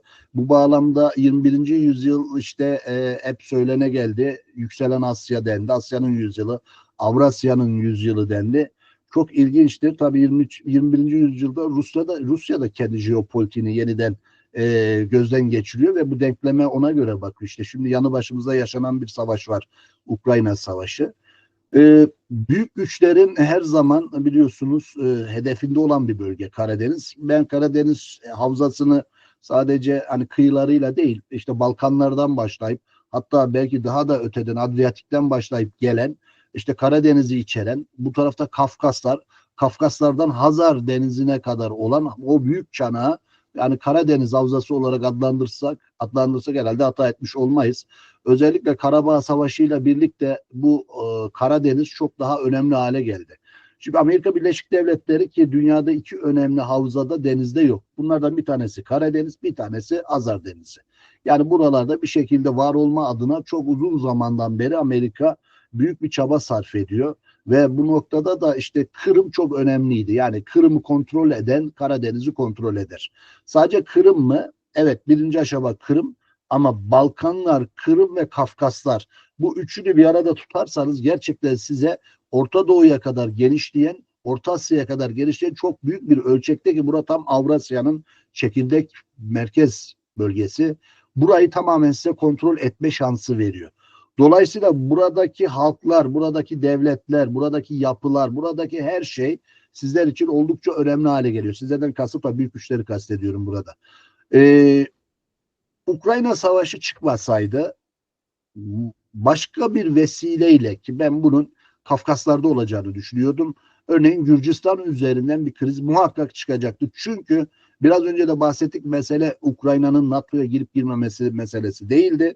Mesele Kırım'ın Amerika tarafından kontrol edilebilir bir alan olarak kendi etki sahası içerisinde olmasıydı ki Ukrayna'nın NATO'ya girme durumu da bununla bağlantılıydı. Ne zaman ki Ukrayna Kırım'ı kaybetti, NATO için önemi de gitti. Bakın Amerika artık Ukrayna'nın NATO'ya girmesine belirsiz bir süre veriyor. Çünkü Kırım yok. Yani Kırım o kadar önemli ki bizim boğazlardan tutun da tüm Karadeniz'i kontrol edebilecek bir yer. Hani hep anlatıyoruz ya batmayan uçak gemisi stratejisi. İşte o Kırım Yarımadası Amerika'nın yeni batmayan uçak gemisiydi Karadeniz. Ancak olmadı. Şimdi bundan sonra Ukrayna Kırımsız Amerika için çok bir anlam ifade etmişti. Zaten yönetimin de açıklamasını görüyorsunuz. Hep belirsiz bir tarihe tabiri caizse sallıyorlar NATO üyeliğini. Dolayısıyla bu noktada Karadeniz üzerine büyük bir mücadele var. Bu mücadele aslında Rusya açısından Putin'le birlikte başladı. Rusya kendi jeopolitik ana eksenini Balkanlardan işte biraz önce bahsettiğim gibi başlatıp Kafkaslardan Hazar'a kadar uzanan bir Karadeniz merkezli Rusya'yı bize önümüze koydu. Şimdi baktığınız zaman Rusya, hani her ülkenin bir merkez yapısı var. Rusya'nın ana merkez odaklandığı nokta çok çok büyük bir coğrafya ama küçük daralttığımız zaman bir Karadeniz merkezli bir devlet olmaya doğru gidiyor ve tamamen kendisine Karadeniz'i ana merkez olarak seçmiş durumda. Şimdi Ukrayna Savaşı tabii Rusya'nın bu yeni jeopolitik değişiminin de en önemli yansıması. Buradan tabii sadece Ukrayna ile mi sınırlı kalır? 2008'de Gürcistan'ı unutmamak lazım. Abhazya'yı, Güney Osetya'yı unutmamak lazım. Bu noktada Amerika Birleşik Devletleri özellikle Savunma Bakanı Austin Kafkaslar'da çok önemli açılımlara gidebilecek bir süreci başlatmaya çalıştı ama ondan sonra akamete uğradı. Bu da şu sürekli Gürcistan'ın topraklarının işgal altında olduğu, Rusya tarafından işgal edildiğini hatırlarsanız Ukrayna Savaşı'nın ilk aylarında bu çok sık dile getirildi. Hatta o dönemde biz de şunu dedik, acaba yeni cephe Gürcistan mı? Yani buradan Kafkaslara doğru bir gidişat başlayacak. Şimdi Ukrayna Savaşı başladıktan sonra yaşananlardan Rus yönetiminin en büyük korkusu Kafkas halklarının, Müslüman halkların bir şekilde merkezi yönetime karşı bir başkaldırma, bir ayrılma hareketleri içine girmesiydi ki kanaatimce ben bunun bugün de devam ettiğini düşünüyorum. Özellikle işte Dağıstan merkezi son yaşanan o birkaç ay önce yaşanan terör saldırısının da bahane edilerek buralarda daha da sıkı bir şekilde kontrollerin artırıldığı. Örneğin işte BRICS zirvesinin Kazan'da yapılması. Yani bu bölgelerin daha fazla öne çıkarılarak bir şekilde Müslüman ahaliyle ilişkilerin normal ve istikrarlı gittiğini gösterme arayış içerisinde olduğunu görüyoruz. Çünkü tarih boyunca Rusya için Kafkaslar önemli bir set oldu. Hem kontrol amaçlı hem buradaki halkların işte savaşçı ruhu hem bir türlü Çarlık Rusyası'yla ve sonra da tabii Sovyetler ve bugünkü Rusya'yla tam uyumlu olmaması ve altta büyük güçlerden bir tanesi olan o dönem Osmanlı, bugün Türkiye Cumhuriyeti'nin olması ve bir Türk dünyasının olması ve bu dünyaya açılan bir kapı olması. Şimdi Balkanlar Avrupa'ya eğer açılıyorsa Kafkaslar da Orta Asya'ya, Türk dünyaya açılan bir kapı.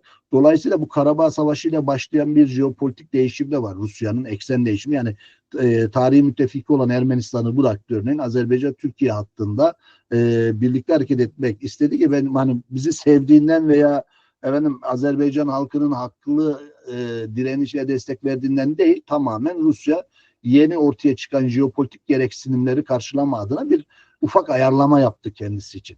Dolayısıyla bugün Ukrayna Savaşı evet devam ediyor ama ben Ukrayna Savaşı'nın bir hani başlangıç ve bitiş olarak değil, aksine bir yeni sürecin ilk adımı olarak değerlendiriyorum. Ben bunu her zaman çeşitli vesilelerle dile getirdim. Belki Fahri Hocam'la da bazı yayınlarda ortak yazdık, çizdik. Oralarda da hep söylüyorum. Ben hep Kafkasların ikinci cephe ve esas cephe olduğunu, eninde sonunda bir gün burada Kafkaslar'da bu iş başlayacağını ve bunun ilk adımının da Gürcistan olacağını, bakın Gürcistan'da da hakikaten önemli gelişmeler oldu, gördük. Yani daha önce Rusya karşıtı bir yönetim varken şimdi Gürcistan tam tersine bir Rusya yanlısı bir yönetimle yönetiliyor ve Amerika Birleşik Devletleri'nin artık karşı tarafında yer alan bir Gürcistan var. Şimdi bu Gürcistan falan dediğimiz zaman bizim aklımıza 2000'lerin ortasındaki renkli devrimler geliyor. Dolayısıyla yeniden Gürcistan halkı bu noktada bir sürece girer mi? Ama şunu söyleyelim, esas Avrasya merkezinde bir mücadele olacaksa bu Kafkaslar tabanlı merkezci olacak ve Amerika'nın zaten en büyük hayali şuydu: hani Gürcistan, Ermenistan, Azerbaycan hattından Hazar'a ve Orta Asya'ya geçme. Bakın son 2 yıldan beri Amerika Birleşik Devletleri'nin ana politikası Orta Asya. Bunu defalarca konuştular. Hatta geçen yıl New York'ta C5+1 toplantısı yaptı Biden. Birleşmiş Milletler Zirvesi'nin hemen öncesinde Orta Asya devletleriyle. Bu yıl Birleşmiş Milletler kürsüsünden Orta Asya dedi. Onun dışında kongrede Orta Asya ile ilgili büyük tartışmalar var. Bu noktada bizim belki de buradaki halkların en büyük talihsizliğinden bir tanesi de sürekli bölge büyük güçlerin oyun sahası, mücadele sahası olması. Dolayısıyla bu buradaki halkların ister istemez zarar görmesine neden oluyor. Dolayısıyla bu önümüzdeki dönem 21. yüzyıl maalesef tekrar bu büyük oyun diye adlandırılan sürecin başlayacağını görüyoruz. Bir talihsizliğimiz de şu. Bu iki büyük gücün arasında tampon olup bu halkları koruyacak büyük bir gücün eksikliği. Aslında o büyük güç aşağıda hemen var, Türkiye.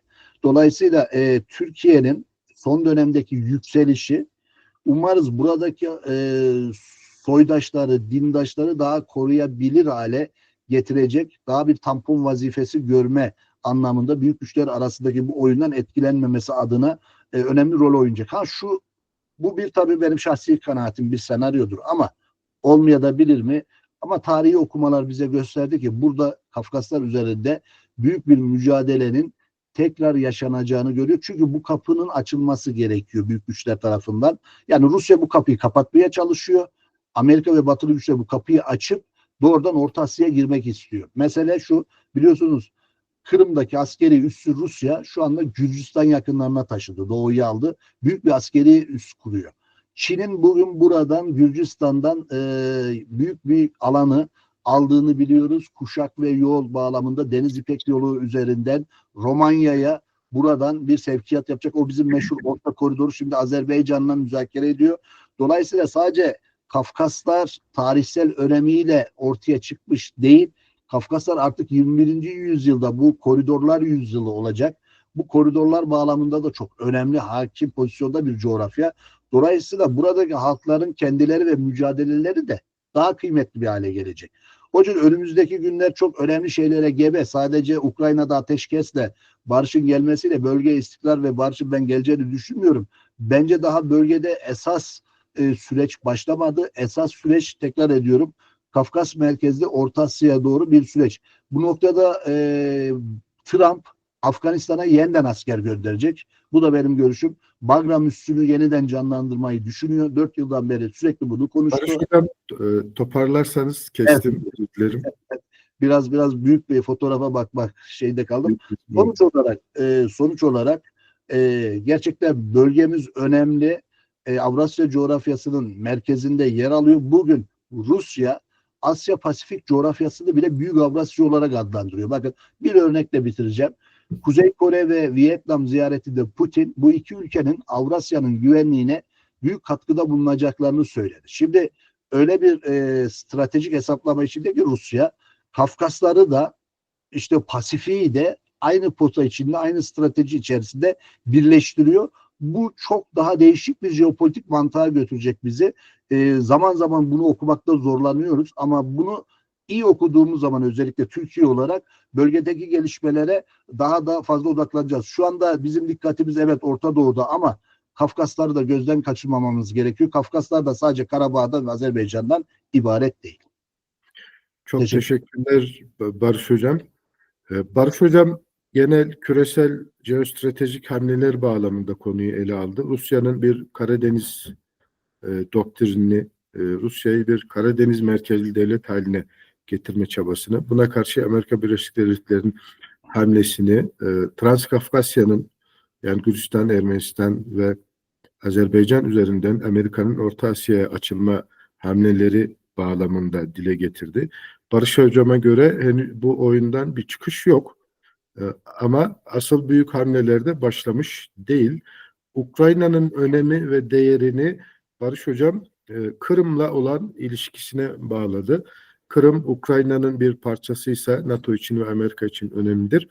Ancak Kırım Rusya tarafından işgal edildiği için Amerika için ya da NATO konsepti için Ukrayna'nın önemi de belirsiz hale geldi diye bir tanımda bulundu. Gerçekten çok zihin açıcı bir konuşmaydı. Çok teşekkür ediyorum. Çok sağ olun Barış Bey. Yeni konuşmacımız Sayın Murat Özden. Murat Bey kendisi Çoğulcu Demokrasi Partisi'nin kurucularından, aynı zamanda şu anda Maltepe Çerkez Derneği Başkanı. Murat Bey burada mısınız? Sayın Murat Özden, sesimi duyuyor musunuz? Murat Bey kendisi aynı zamanda Çerkez Hakları İnisiyatifi'nin kurucusu ve Türkiye Çerkezlerinin demokratik haklarının hükümet ve devletten talep edilmesi konusunda inisiyatif almış. Çerkez mitinglerinin de başlatıcısı. Murat Bey merhaba, burada mısınız?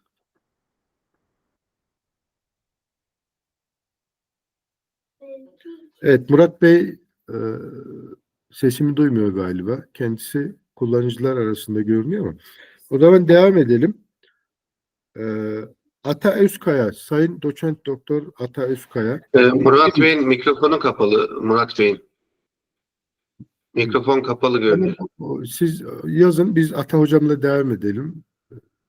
O zaman kendisine iletebilir. Ata Hocam hoş geldiniz. Hoş bulduk. İyi günler diliyorum. Tüm katılımcıları selamlıyorum saygılarımla. Ata Hocam Galatasaray Üniversitesi'nde öğretim üyesi, doçent doktor.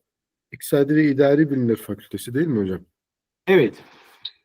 Daha Evet. çok iktisat ve küresel ekonomi üzerinde kendisini biz açıklamalarını ve çalışmalarını çalışırken ona denk geldik. Buyurun hocam. Konumuz aslında bağımsız Çerkezya, Karadeniz güvenliği bağlamında ve Ukrayna-Rusya doğal olarak savaşı bağlamında. Sizin de bildiğiniz gibi Türkiye Osmanlı geleneğinden dolayı Çerkezya ile ilişkisi olan bir ülke ve bu Rusya-Ukrayna savaşı bir şekilde Çerkezya ve Kafkasya Savaşı'nı da akıllara getirdi.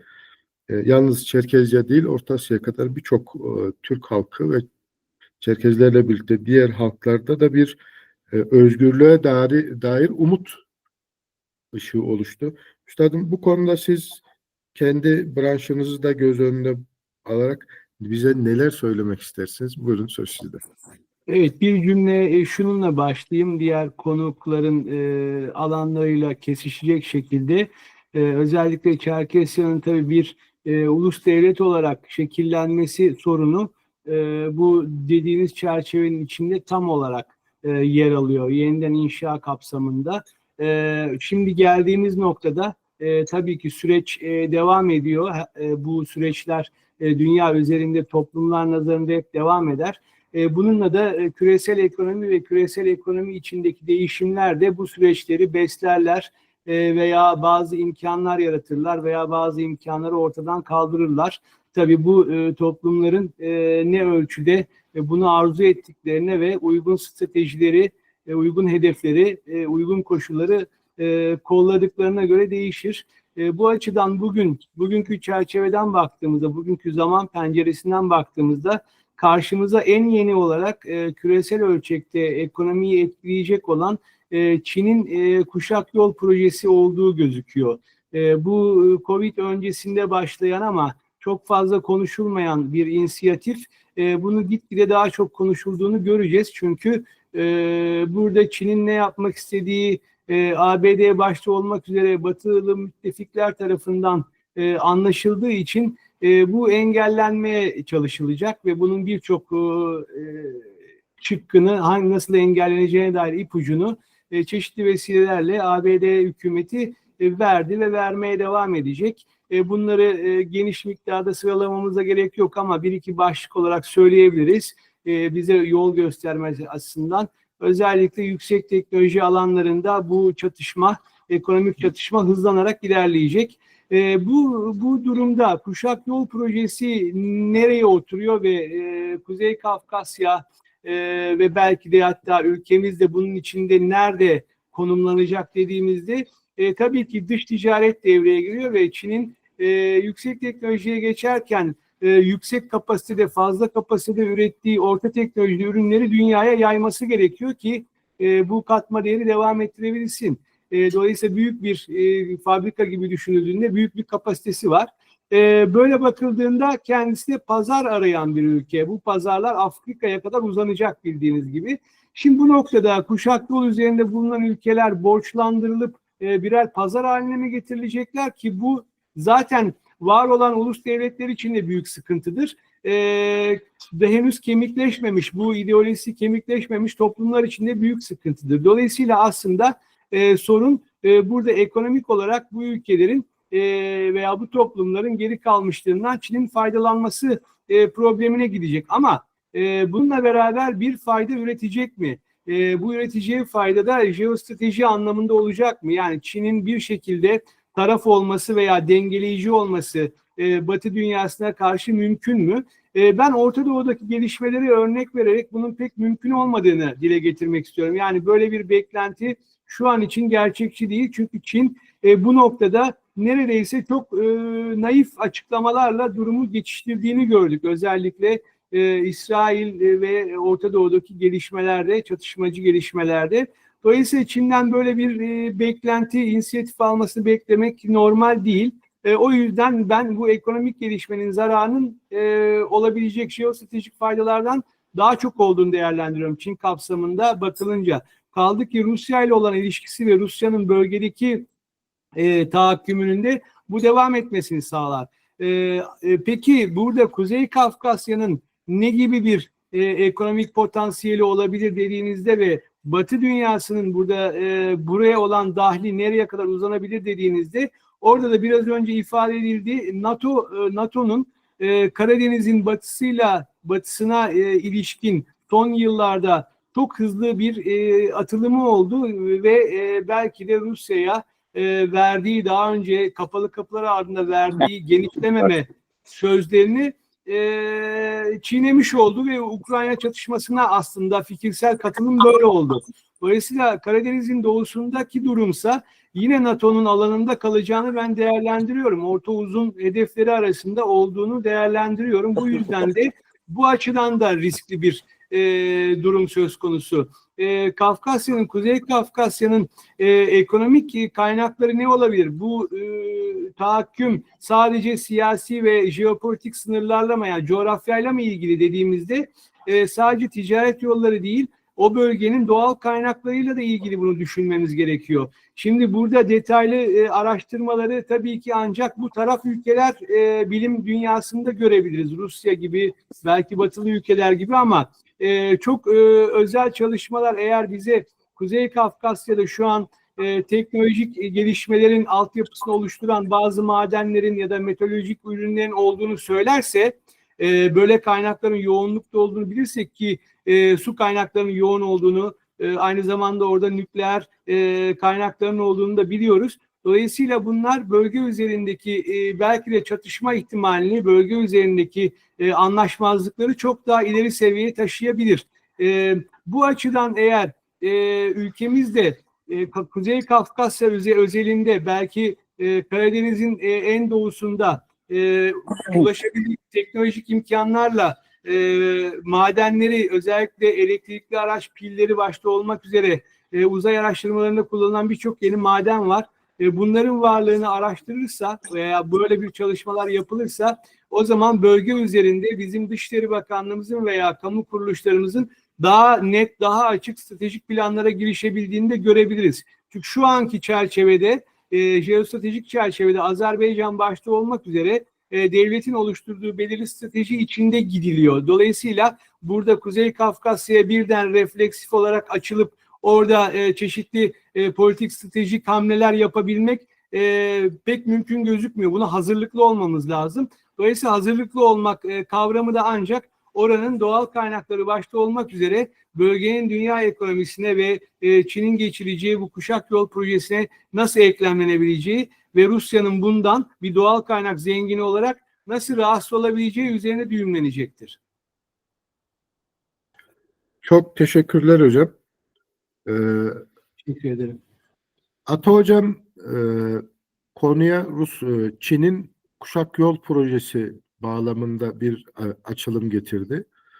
Çin'in aynı zamanda bu proje gereğince ekonomik olarak daha zayıf ülkeleri borçlandırma politikasına vurgu yaptı. Kafkasya, Rusya ve Transkafkasya özelinde bu çalışmaların, yani kuşak yol projesinin yüksek teknolojiyle ilişkisi olacak kaynaklar bağlamında ele alınması gerektiğini dile getirdi. Ata Hocam çok teşekkür ediyorum. Gerçekten çok özgün bir yaklaşım oldu. Özellikle Çin'in uyguladığı politika, Amerika'nın buna verdiği cevaplar ve Avrasya bölgesine olan olası etkileri üzerine zihin açıcı bir çalışmaydı. Çok sağ olun, çok teşekkür ediyorum. Yeni konuşmacımız Murat Bey. Murat Bey burada mısınız? Merhaba, ben Buradayım. Buyurun. Sesim geliyor. Evet, buyurun, hoş geldiniz. Hoş bulduk. Murat Bey, az önce sunumunu yapmıştım. Kendisi Çoğulcu Demokrasi Partisi'nin kurucularından. Aynı zamanda Türkiye Çerkezlerin demokratik taleplerinin hükümete ve devlete iletilmesi konusunda TRT Çerkez mitinglerinin başlatıcısı, yazar kendisi. Cumhuriyet tarihi, Çerkez tarihi üzerine kitapları var. Aynı zamanda da Maltepe Çerkez Derneği Başkanı. Murat Bey, hoş geldiniz. Hoş bulduk. İkinci Bağımsız Çerkesya Konferansı'nın iyi sonuçlar ortaya çıkarmasını diliyorum. Bağımsız Çerkesya'nın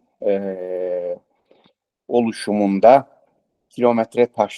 önemli kilometre taşlarından biri olacağına inanıyorum. Değerli katılımcılar, milletlerin tarihlerinde önemli kırılma noktaları vardır. Çerkes milletinin en önemli kırılma anı 21 Mayıs 1864'tür.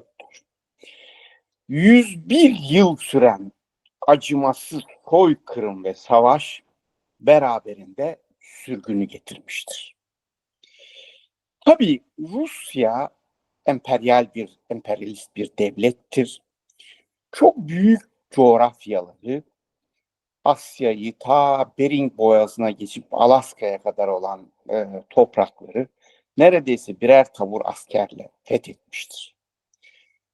Bu fethettiği topraklara göre çok küçük bir coğrafya olan Kuzey Kafkasya'nın Rusya'yı 101 yıl uğraştırmış olması, Rusya'nın devlet aklının Çerkes milletini o topraklarda bıraktığı takdirde oralara sahip olamayacağı kanaatini yaratmıştır.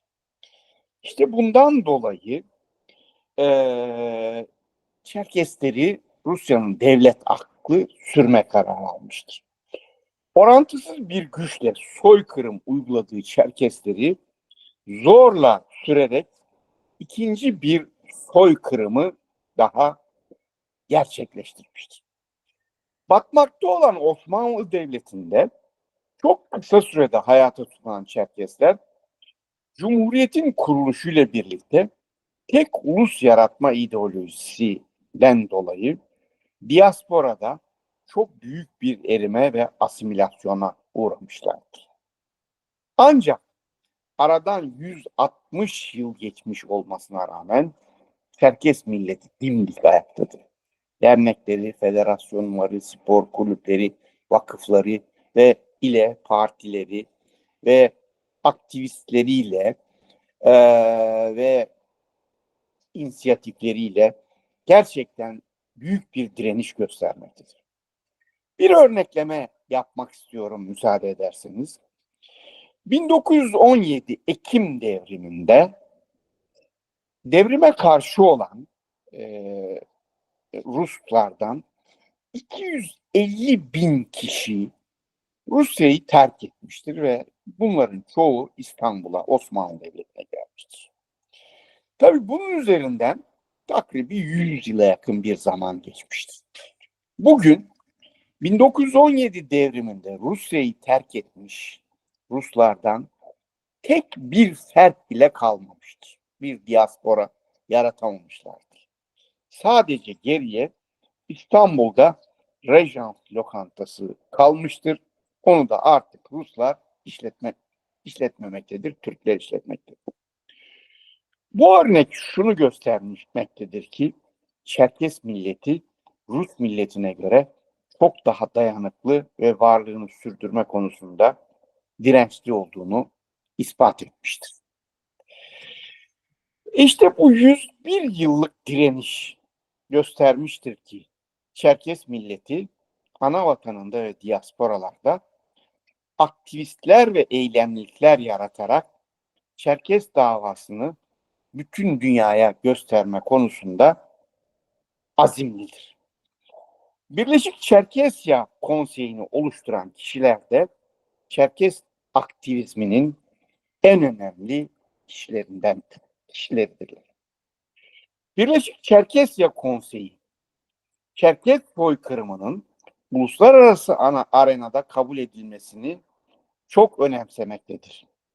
Gürcistan'dan sonra Ukrayna Parlamentosu Meclis Alt Komisyonu'nda Çerkes soykırımının kabul edilmesini ele alınmış olmasını da çok değerli bulmakta ve önemsemekteyiz.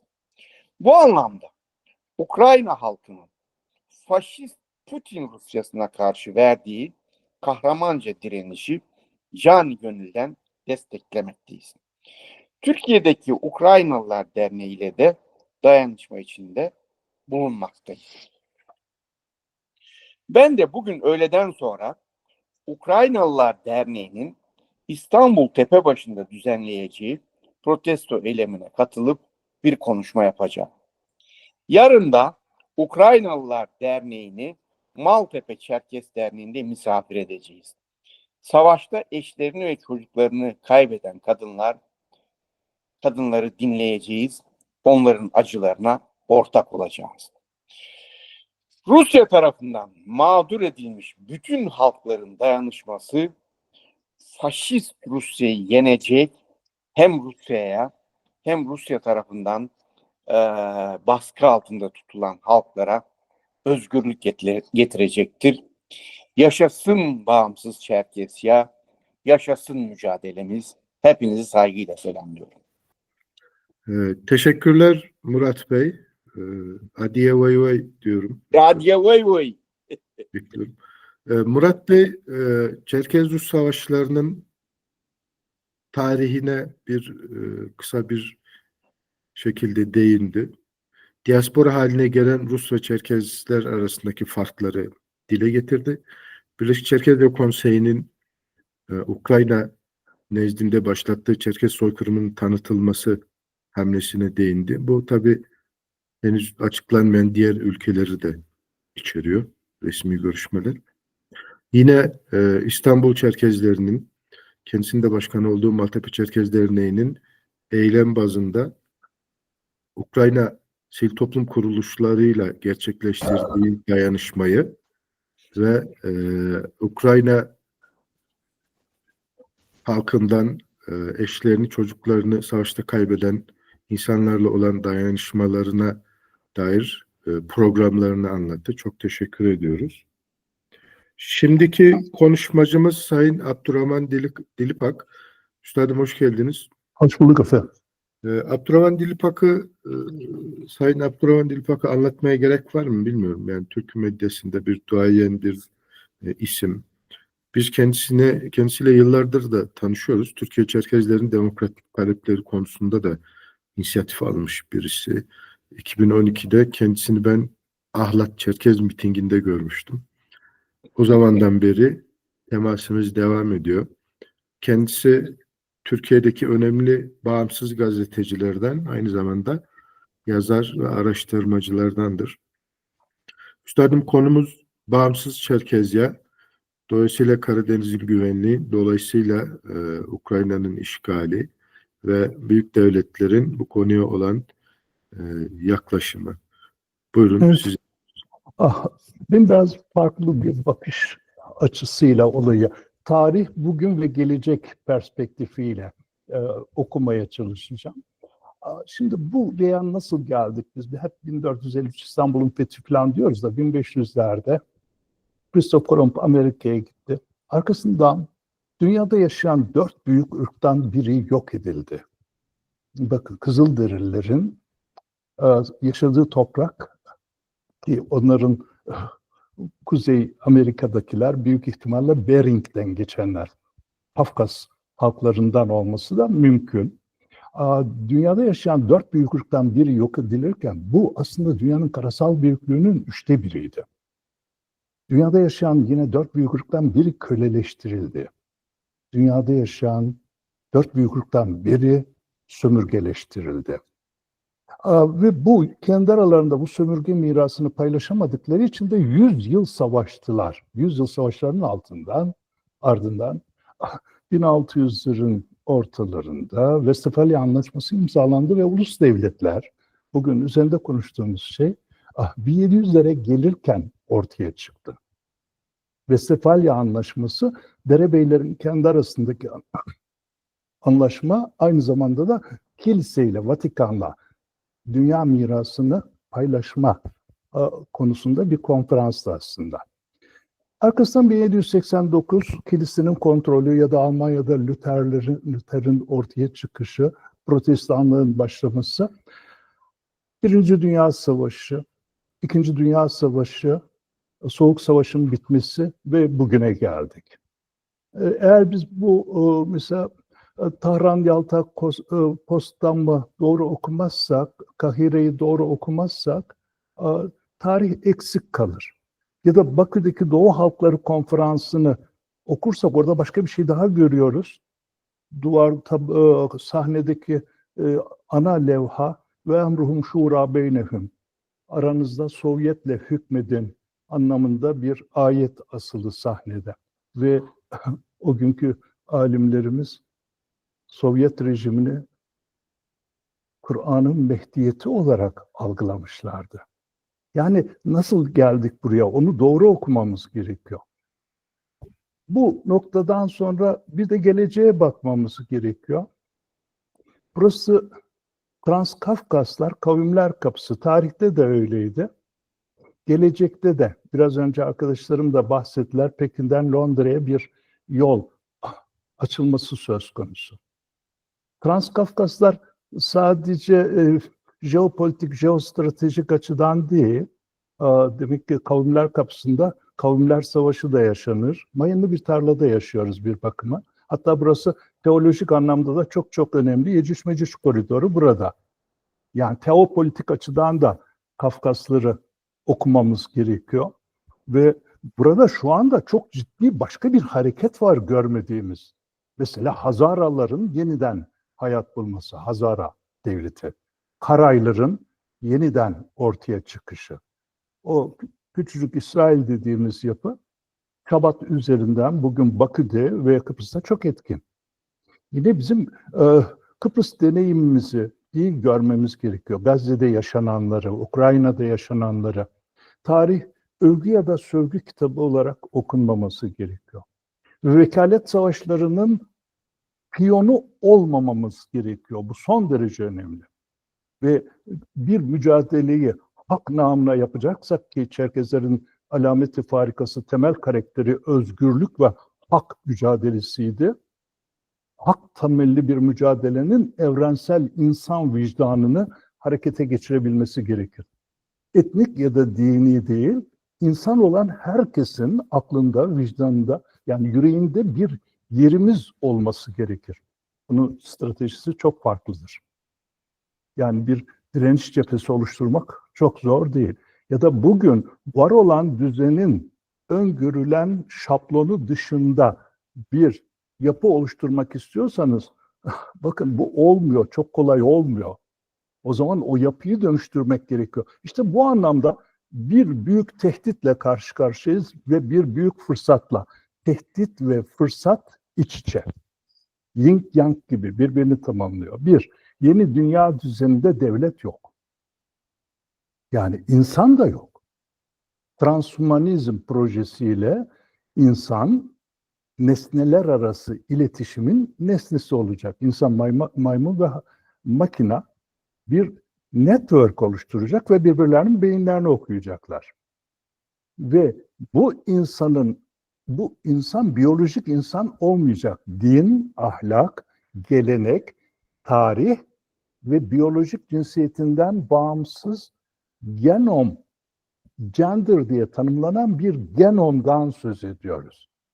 Ve bunun için bakın Agartha diye bir yapı ki Amerika'daki seçimleri etkileyen savaş sürecini, dengeleri alt üst eden bir Epstein-Didi skandalı var. Bu Agartha dediğimizin dünya derin devleti dedikleri yapının istihbarat örgütlerinin de kullandıkları uyuşturucu, fuhuş ve kumar. Türkiye'de de bunların ne halde olduğunu biliyorsunuz. Demek ki insanları direnişini kırmak için artık birçok yeni enstrümanlar var. Ve Agartha dünyanın her yerinde arkası arkasına operasyonlar yapıyor. Görünmeyen bir savaş da var artık. Biyolojik savaş var, siber savaş var. Starlink'lerle, lazer ve RF'le dünyanın herhangi bir yerinde ormanları yakmak, da ağaçları patlatmak, hele şimdi bu dünyayı arkanda bıraktığı Obama'nın danışmanı olduğu bir film vardı. Orada neler olduğunu görüyoruz. Yani Z kuşağı zombi kuşak diye de tanımlanıyor. İnsan beynini kontrol ettiğiniz zaman UK Ultra diye bir projeden söz ediyoruz. İnsan olmaktan çıkıyor. Eğer bu savaşı kaybedersek zaten hiç kimsenin geleceği yok. O zaman insanlık cephesinde biz bu anlamda çok etkin olarak insanın var olma mücadelesi. Herkes de insandır ve üst değer, üst kimlik ve ahlakı savunmamız gerekiyor. Ancak erdemli insanlarla yeryüzünde erdem katsayısını yükseltebilirsek insanlığın vicdanında yer bulabiliriz. Bakın, eğer ahlak yoksa adaletten söz edemezsiniz. Adalet yoksa barıştan söz edemezsiniz. Adalet yok, barış var diyorlarsa o teslimiyettir. Adalet ve barıştan söz edemiyorsanız hiçbir özgürlüğün değeri yoktur. Dolayısıyla bizim önceliğimizin bu anlamda böyle bir şey olması gerekir. Bunu eğer bu insanlığa karşı, insana değil, insanlık değerine karşı, yeni hegemonik dayatmalara karşı insanlık cephesinde bir zafer kazanacak olursak, yeni dünya düzeninin kuruluşunda yeni bir rol ve misyon üstlenmemiz gerekiyor.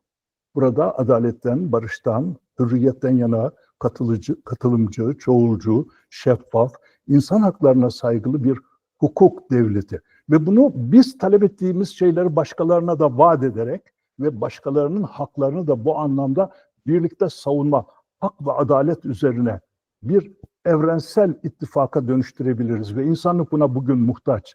Herkes parçalandı. Amerika'da parçalı, İngiltere'de, Avrupa'da, Rusya'da parçalı. Ve bu parçalı dünya birbirine düşman, dini, etnik, ideolojik, politik, felsefi ve vicdani kanaat farklılıkları sebebiyle birbirlerinin yokluklarında kendilerine varlık, birbirlerinin yoksulluğu üzerinden kendilerine servet devşirmeye kalkıyorlar. Şeyh Şabi'nin aslında duruşu oydu. İnsanlığa adalet, barış ve hürriyet vaat eden yeni bir aksiyonun içinde önde olabilecek, kendi tarihi hakları, tecrübeleriyle insanlığa umut verecek yeni bir kimlikle ortaya çıkmamız gerekiyor. Ve bunu bugün ötekilerinin network üzerinde yapacağız ama mesela Wikipedia gibi dil yoksa kendinizi anlatamazsınız, çocuklarınıza bile anlatamazsınız. Wikipedia gibi kavramlar, kurumlar, kişiler, olayları anlatan bir internet üzerinde ansiklopedik sözlük üretebilir miyiz? Yine artık radyo kurmak çok zordu. Bugün global yayın yapabilen bir radyoyu, inan bir bakkal dükkanı maliyetinden daha düşük şekilde ve uluslararası bir network üzerinde harekete IP radyo, IPTV'yi harekete geçirebiliriz. Bunun için önce var olan Çerkezler kim nerede? Yaş, cinsiyet, gelir, her şeylerle bunlar ötekiler cep telefonları üzerinden izliyorlar. Yani bunları biz kote edersek de şifre olacak değiller. Kimin elinde hangi imkan var? Benim tanıdığım Çerkez grafikerler var, sinema sanatçıları var. Bunlar aslında herkes kendi sorun. Benim söylediğim şeyi yapması değil. Olimpik helezonlar gibi hiyerarşik bir yapı oluşturduğumuzda hemen bir takım unsurlar içimize girer ve bu kadar dağınık yapıdaki insanları bir araya getirmeye kalkarsanız çatıştırırsınız. Ama olimpik helezonlar gibi örgütlenirsek herkes kendi içinde bir misyon üstlenerek çok daha güçlü ve hızlı bir şekilde kendimizi ifade edebiliriz. Ve bu anlamda bizim kesinlikle birincil görevimiz insan kaynaklarımızın tespiti ve bunların etkin bir şekilde birbirleriyle ilişkilendirilmesi ve proje grupları çerçevesinde ayrı kotu gibi çok fazla başını yukarı kaldırmadan, sloganlar oynamadan ve hemen bizi kullanmak isteyen vekalet savaşlarının arkasındaki gizli güçlerin aleti olmadan, çünkü hemen içinize sızacaklardır. Bizi bizimle çatıştırarak, ki bu soğuk savaşın en önemli taktiğidir, sağ sol, ya aynı ülkenin çocuklarını birbirine kırdırarak onların kanları ve gözyaşları üzerine birileri kendilerine iktidar ve servet üretmedi mi? Tarih bu anlamda, tarihin yanlışı bile değerlidir. O çukura düşmemek için tarihin çıkartacağımız ders, ki tarihi ben bir toplumun ortak hafızası ve tecrübeler birikimi olarak okumaktan yanayım. Yani övgü ya da sövgü kitabı olarak değil, bir kahramanlık destanı ya da ağıda dönüştürmememiz gerekir. Bizim ağıtlarımız da olacak elbette. Burada çok ciddi, mesela Fransa Ermeni meselesi için ve Kürt meselesi için orada araştırma merkezi ve arşiv oluşturuyorlar. Çok ciddi anlamda bizim bir hukuk grubuna ihtiyacımız var. Hem kişisel olarak bu kardeşlerimizi bulundukları yerde hukuki anlamda güçlendirmek, hem de onlara yönelik haksız dayatmalara karşı hem uluslararası bazda hem ticaret hukuku hem insan hakları bağlamında bizim çok güçlü bir hukuk grubuna ihtiyacımız var. Yine basının bizdeki asıl görevi, yani bakın, medya dediğimiz şey Hazar'ın alt yakasındaki Rey şehrinin adıdır. Buraya düşen bilgi dünyaya yayılır demektir. Aslında medeniyet kuran akıl o medyadır. Medya İngilizce bir kelime değil. Aynı zamanda medyum, dünyanın orta yeri demektir. Bizim kendi medyamızı örgütlerken bu hakkın ve halkın gören gözü, işiten kulağı, tutan eli, haykıran sesi olmalı. Çerkez çerkezcilik yapmamalı. Çerkez insanlığın hakkını savunmalı. Anlatabildim mi bilmiyorum. O hakkı savunan, o sanatçı illa da Çerkez tarihinin filmini yapmak durumunda değil. İnsanlığın vicdanını harekete geçiren o eylemi. Yani Ömer el-Muhtar'ı hepimiz seviyoruz. Şeyh Şamil'i her Müslüman sever. Ama bu arada Müslümana da çok fazla güvenmeyin. Gazze'de yaşananları biliyorsunuz. Başıma bu kalpağı bilerek, takarak geldim ben. Kalpaklılar bizim tarihimizde bir yeri vardır. Bu atkıyı da bilerek taktım. Ben ne Arap'ım ne Çerkez'im. Ben insanım, ben Müslümanım. Biz kardeşiz diye ben buradayım. Ve burada o Çerkez insanlığın haykıran sesi olduğunda aslında Çerkezi insanlar o mücadele kimliği içinde tanıyacaklar. Onun için bizim bakın, boşa geçirecek bir saniye zamanımız yok. Feda edecek bir tek adamımız yok. Boşa harcayacak bir kuruş paramız yok. Onun için bizim her insanımızın bu davada, insanlık davasında, din davasında ve bugün şikayet ettiğimiz, Müslümanlardan şikayet ettiğimiz konularda biz o şikayetin muhatabı olmama anlamında herkesin bir rol üstlenmesi gerekir. Ve bu şekilde biz hem Çerkez halkının, ki kaderde ne varsa o olacaktır, ama herkes hak ettiği şeyi verecektir Cenab-ı Allah. Bizim Allah'ın yardımını almamız halinde de nice az topluluklar, Calud'u, o Golyat'ı yenen çocuk Davut'un sapan taşıydı. Biz elimizde sapan taşıyla o dev güçlere karşı direnebiliriz. Yeter ki haklı olalım, hakkın nezdinde ve halkın nezdinde itibarımız olsun. Hele o boyun eğmeyen Çerkez halkının o kahramanlık destanı bizim hafızamızda, şuur altımızı canlı tutsun ki anlatırlar Ruslar, vagonlara doldurmuşlar bu Kafkasları, Çerkezleri gönderiyorlar Sibirya'ya doğru. Tir tir titriyorlar zaten, ölmeye başlamış birileri. Birbirlerinin vücut ısısıyla hayatta kalmaya çalışıyorlar. Biri ötekine diyor ki, bizi sabun yapacaklarmış diyor. Öteki diyor ki, köpürürsem namerdim. Yani şu küçücük Gazze'lilerin direnişini görüyor musunuz? Bütün dünyadaki dengeleri alt üst ölerek, kanıyla bir destan yazıyorlar. Biz inşallah o dersleri alırsak yeniden aynı trajediyi yaşamak zorunda kalmayız inşallah. bizim yani Kudüs'te de Çerkezlerin tarihi vardır. Yani biz birbirimizin derslerini, başından geçenleri iyi okursak o tecrübeler umarım ufkumuzu aydınlatır. Ben fazla vaktinizi almak istemiyorum ama yani şu önce insanlık meselesi olarak bu Evet. meseleyi çok ciddi olarak gözden geçirmemiz gerekir. Üniversitelerde akademisyen arkadaşlarımız var. Bunlar lobide destek verirse değişik siyasal bilgiler fakülteleri, harp tarihinde falan tarihte akademik araştırmalar yapabilirler. Bir market oluşturursak burada Çerkez logolu şeyler yapabiliriz. Üretilen değerleri, sanat eserlerini, halk oyunları var, müziği var. Bizim mitolojimizi çaldılar. Yani hayallerimizi çaldılar. Yunan mitolojisi diye pazarlıyorlar. Bir arkadaşımız mitoloji çalışıyor. Tamam, her şeyi doğrudan bizim kendi trajedimizle ilgilendirmeden, trajedimiz var. Ama hayatın başka renkleri, başka yönleri de var. İnşallah başaracağız. Abdurrahman Bey, çok teşekkür ediyorum. Abdurrahman Bey konuşmasını yeni küresel dinamikler, ulus devletle olan ilişkisi, underground yapılar ve insan üzerine oynanan farklı oyunlar üzerinden açıkladı. Buna karşı demokratik, insancıl bir mücadeleye vurgu yaptı. Üstad Çerkezce'de bir atasözü vardır. Çerkezlik insanlıktır diye. Dolayısıyla Abdurrahman Bey'in bu konuşması tabii çok denk geldi. Bu arada Kudüs, tabii Kudüs'te Mescid-i Aksa'nın önünde Çerkez Sultanı Kayıtbayı'nın da bir sebili var yani. Mısır Çerkez Devleti'nin tarihinin önemli bir parçasıdır Kudüs. Abdurrahman Bey, çok teşekkür ediyorum. Çok özgün bir konuşma oldu.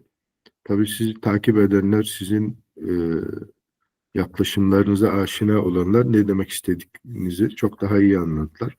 Abdurrahman Bey aynı zamanda Çerkezlerin nasıl örgütlenmeleri gerektiği, ne gibi bir mücadele vermeleri gerektiği konularına da değindi. Çok teşekkür ediyorum üstadım. Sağ olun. Hayırlı çalışmalar efendim. Sıradaki konuşmacı benim. Benim bu konuşmamda yazılı metne sadık kalmayı düşünüyorum. İlticalen Ben izin istiyorum bir toplantı için efendim. Hayırlı Evet. günler. Sağ olun, çok teşekkürler. Buyurun.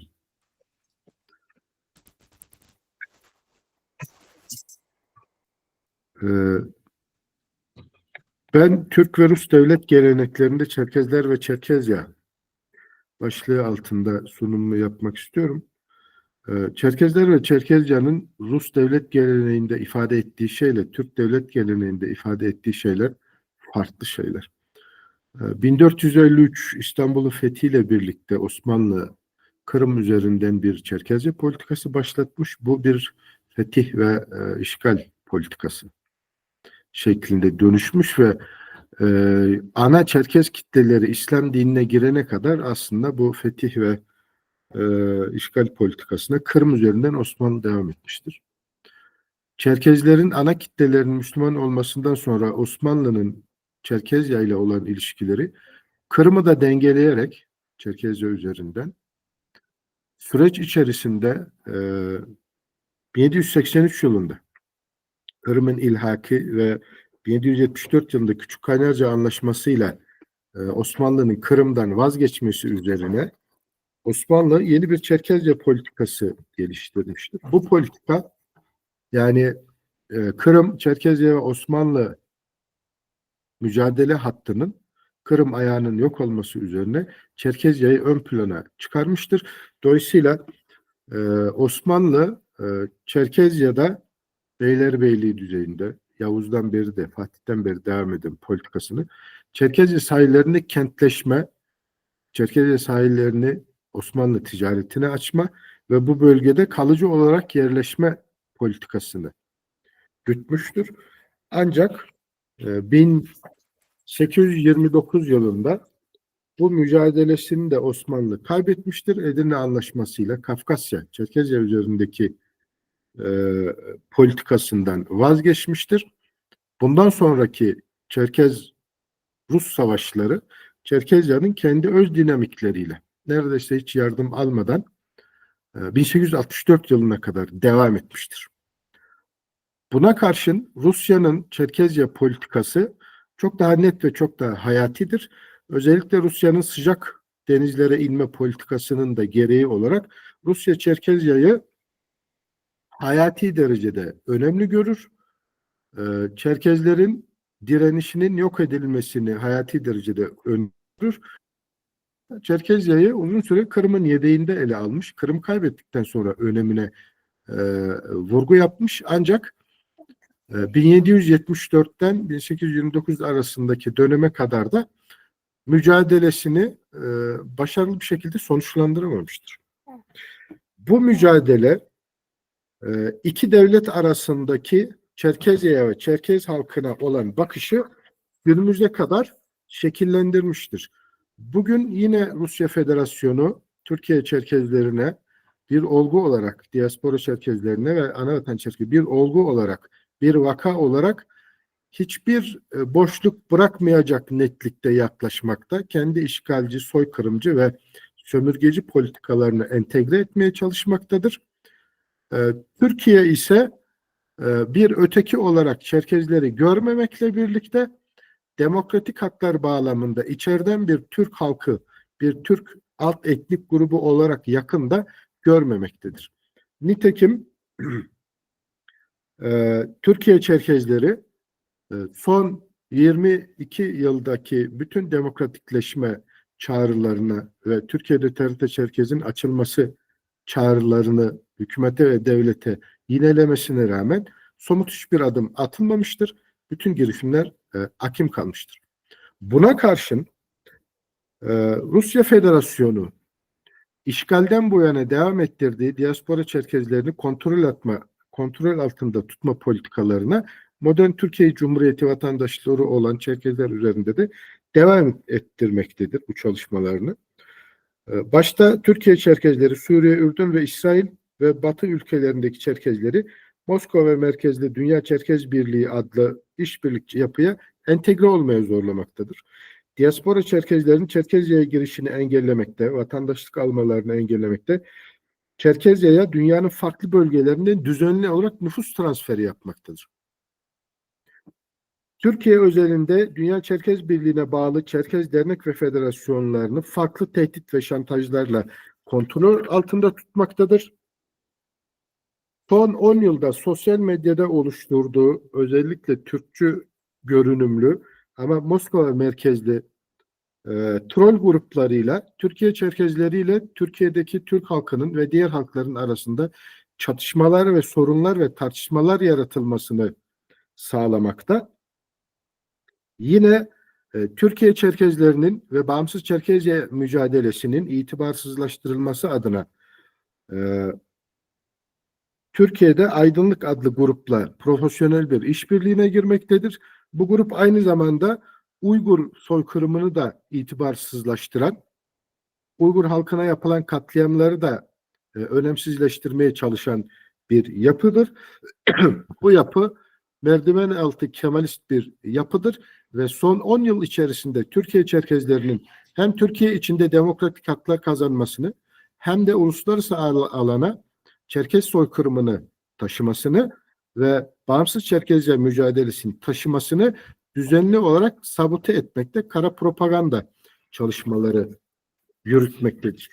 Buna karşın modern Türkiye Devleti son olarak da Rusya Federasyonu özellikle MGU, Moskova Devlet Üniversitesi'nde yani bu propaganda, kara propaganda çalışmaları dışında Moskova Devlet Üniversitesi'nde yetiştirdiği doktoralı tarihçi, sosyolog ve antropologlar üzerinden konuyu daha bilimsel bir bağlamda ele almakta, Çerkezya'nın işgalini Rusya nezdinde temize çekmekte, Çerkez soykırımının olmadığına dair kitaplar, tezler ve doktora tezleri yazdırmaktadır.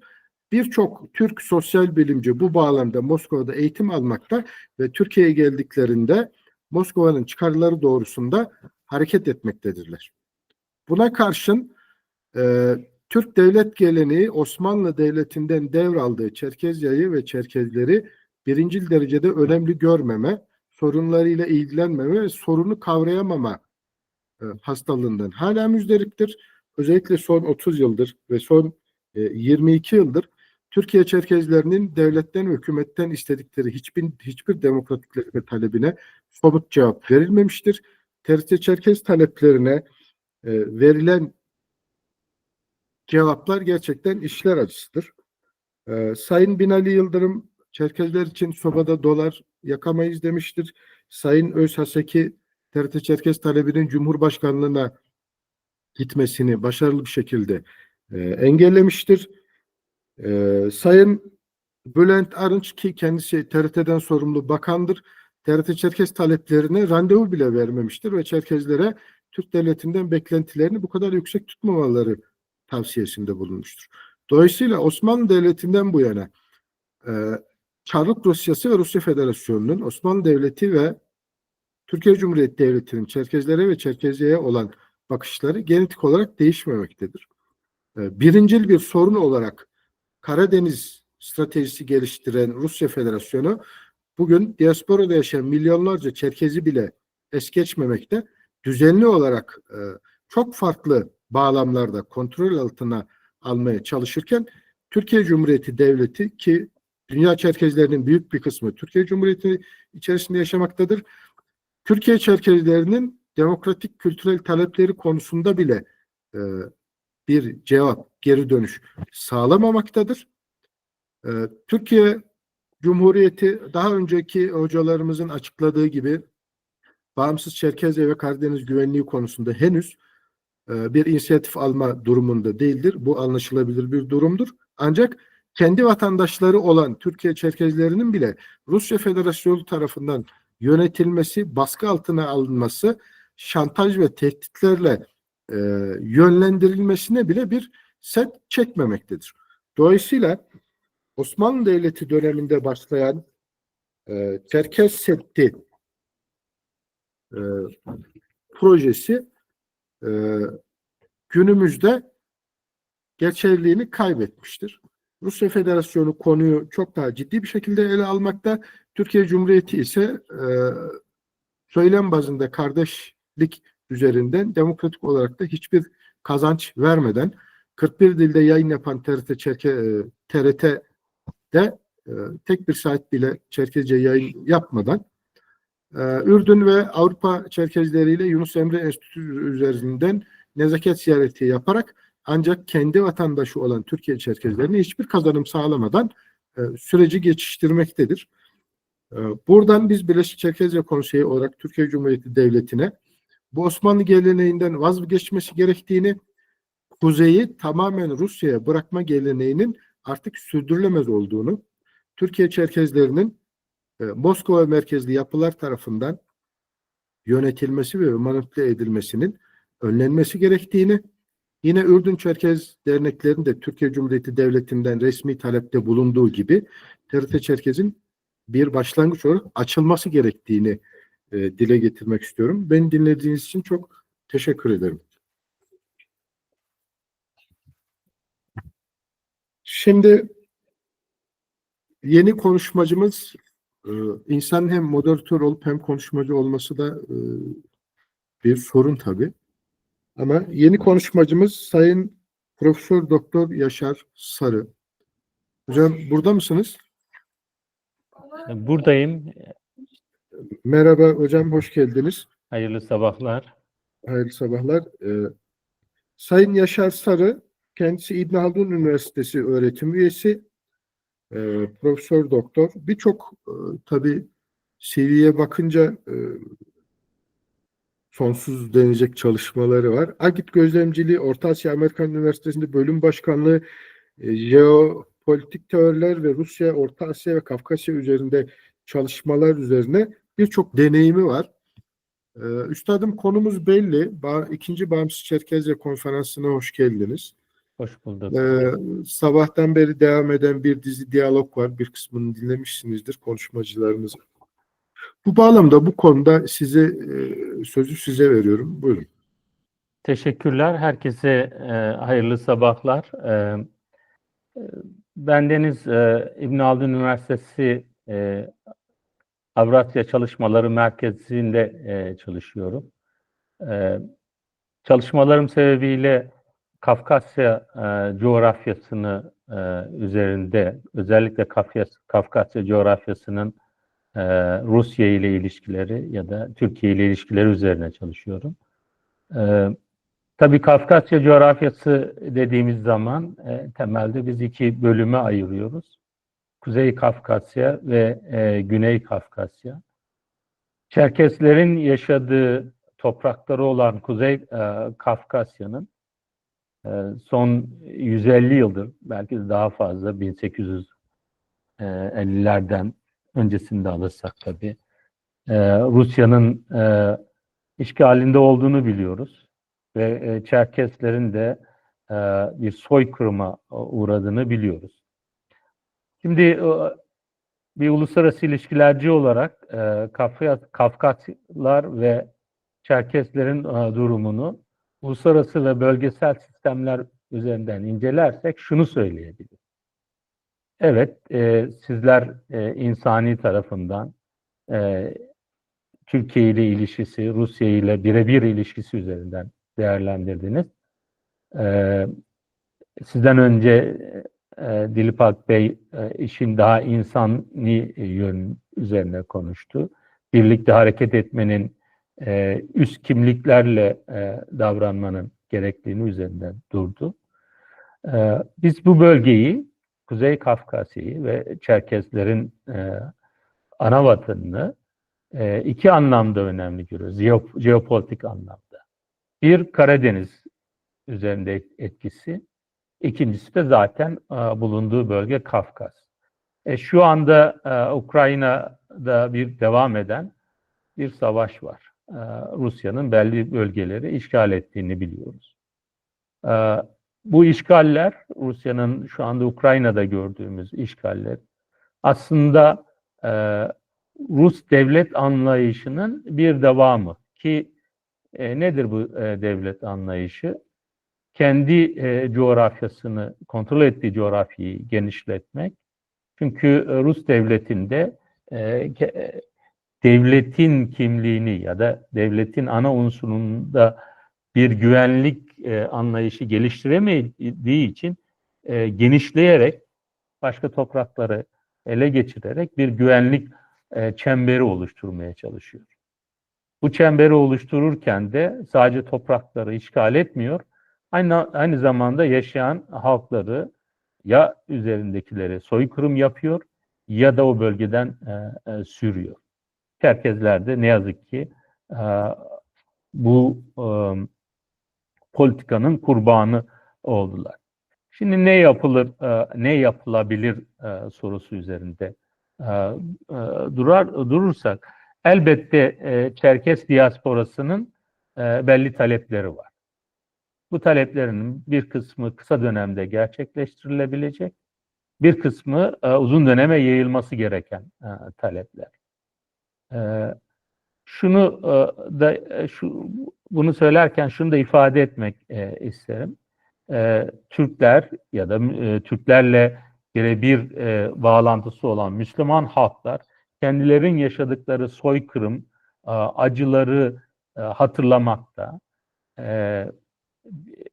Uluslararası psikanalizin önde gelen akademisyenlerinden Vamik Volkan'ın ifade ettiği gibi kolektif bir travma olarak hatırlamaktan uzun yıllar sakındılar. Kolektif travma ne demek? Yaşanan yenilgiler, soykırımları kendi milli kimliğinin bir parçası haline getirip bunları nesiller boyunca birbirine aktarılması, bir anlamda kimliğin ana parçası haline dönüştürülmesi.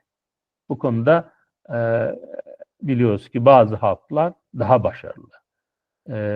Bu da bunun sonucu ne olabilir? İki sonucu olabilir. Birincisi, kendi toplumunu bir arada tutacak bir bağ oluşturulması sağlanabilir. Bu anlamda Çerkeslerin Çerkes soykırımı ekseninde, yapılan soykırımı ekseninde bir araya gelmesi sağlanabilir. Güçlü bir lobi oluşturulması sağlanabilir. Biliyorsunuz Çerkezler sadece Türkiye'de değil, Ürdün olsun, Avrupa'nın olsun, Balkanlar olsun, başka ülkelerde de yayılmış durumda. Bunların ortak hareket etmesi bu soykırımın sadece Türkiye'de değil, belli ülkelerde tanınmasını da sağlayabilir. Bunun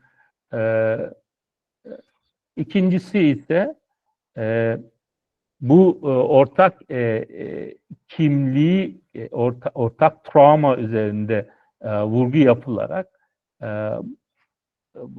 yapılarak atılacak adımların neler olacağına karar verilebilir. İşte çeşitli Çerkez konusunu çalışanlar ya da Çerkez tarihçilerinin talepleri var.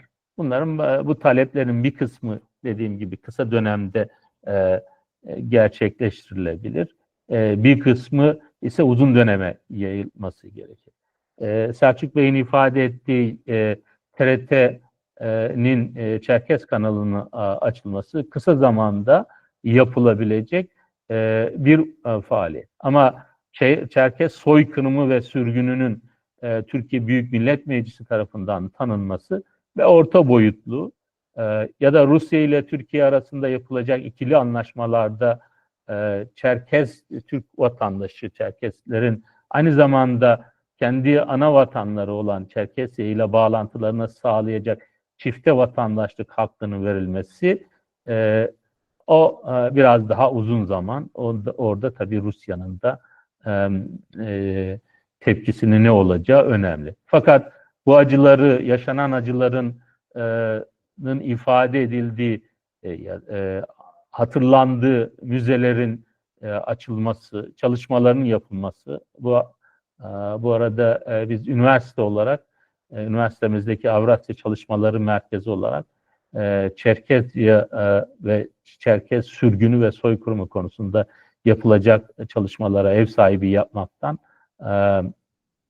memnun oluruz. Bunu yapabiliriz. Kısa dönemde, belki kısa dönemde olacak fakat uzun dönemde etkisi olabilecek bir nokta ki bunu hem üniversiteler üzerinde özellikle Çerkezlerin yoğun olarak yaşadığı yerleşim alanlarındaki üniversiteler üzerinde Çerkez dili ve kültürüyle ilgili çalışmaların yapılacağı merkezlerin kurulması bu kısa dönemdeki yapılabilecek gelişmeler. Tabii işin bir de uluslararası tarafı var. Jeopolitik anlamda Karadeniz ve Kafkasya'yı için önemli olan bir bölge olan Çerkesya üzerine yapılacak çalışmalara uluslararası akademisyenlerin katılması da Çerkezlerin ve Çerkezya'nın daha uluslararası platformlarda tartışılmasını sağlayacaktır. Size bir örnek vereyim. 1995 yılında ilk defa yurt dışına lisansüstü eğitim almak için gittiğimde ilk karşıma çıkan üniversitelerde Tibet'le ilgili, Budizm'le ilgili merkezlerin olmasıydı. Bunu biraz daha araştırınca Amerika Birleşik Devletleri'nin Çin'e yönelik zayıf halkı olarak gördüğü, sorunlu bölge olarak gördüğü Tibet'e ağırlık verdiğini gördük. Yani bunun hatırlanması için merkezlerin açıldığını, araştırmacıların işe alındığını gördük. Benzer bir durum son dönemde Doğu Türkistan Uygurlar için yapılmakta Batı'da. Bu şekilde Çerkez soykırımı ve yaşanan soykırım ve sürgünü uluslararası platforma taşınabilirse bu şekilde destek de sağlanabilir. Ama bu desteğin de dikkatli olmak lazım. Yoksa belli bir süre sonra Batılı devletlerin çıkarlarının bir aracı haline de dönüşme ihtimali söz konusu olabilir. Burada dengeyi korumak lazım. Son olarak şunu söylemek isterim. Ne yazık ki Çerkes soykırımı ve sürgünü Türkiye'de de çok bilinmemekte. Bu konuda Çerkes derneklerinin üniversitelerle işbirliği yaparak bunu genç nesle bilgilendirilmesi ve bunun sahiplenmesinin gençler üzerinden yapılmasını tavsiye ederim. Benim söyleyeceklerim bu kadar. Dinlediğiniz için teşekkürler. Yaşar Hocam çok teşekkür ediyorum. Yaşar Hocam çok analitik bir yaklaşım sergiledi. Problemleri kısa vade, orta vade, uzun vadede çözülebilecek ve buna göre çözüm önerileri yapılabilecek problemler olarak ele aldı. Türkiye Çerkezlerinin kısa vadede TRT Çerkez gibi çözülecek sorunlar olduğu gibi Rusya Federasyonu ve Türkiye arasındaki anlaşmalara konu olmasının orta vadede çözülebilecek bir sorun olduğunu dile getirdi. Aynı zamanda Kafkasya ve Transkafkasya ayrımında bulundu. Rusya'nın doktriner olarak kendisini ve komşularıyla olan kurduğu ilişkide kendisini nasıl tanımladığını da dile getirdi. Aynı zamanda Türkiye Çerkezlerinin Çerkez soykırımını ve bağımsız Çerkez idealini dile getirmek için üniversitelerle ve Batı'yla ilişkilerini geliştirmesi gerektiğini, ancak Batı'yla kurulan ilişkilerde süreç içerisinde bunun bir aparat haline gelmesinin önlenmesi gerektiğini, dikkatli olunması gerektiğini de tavsiyesinde bulundu.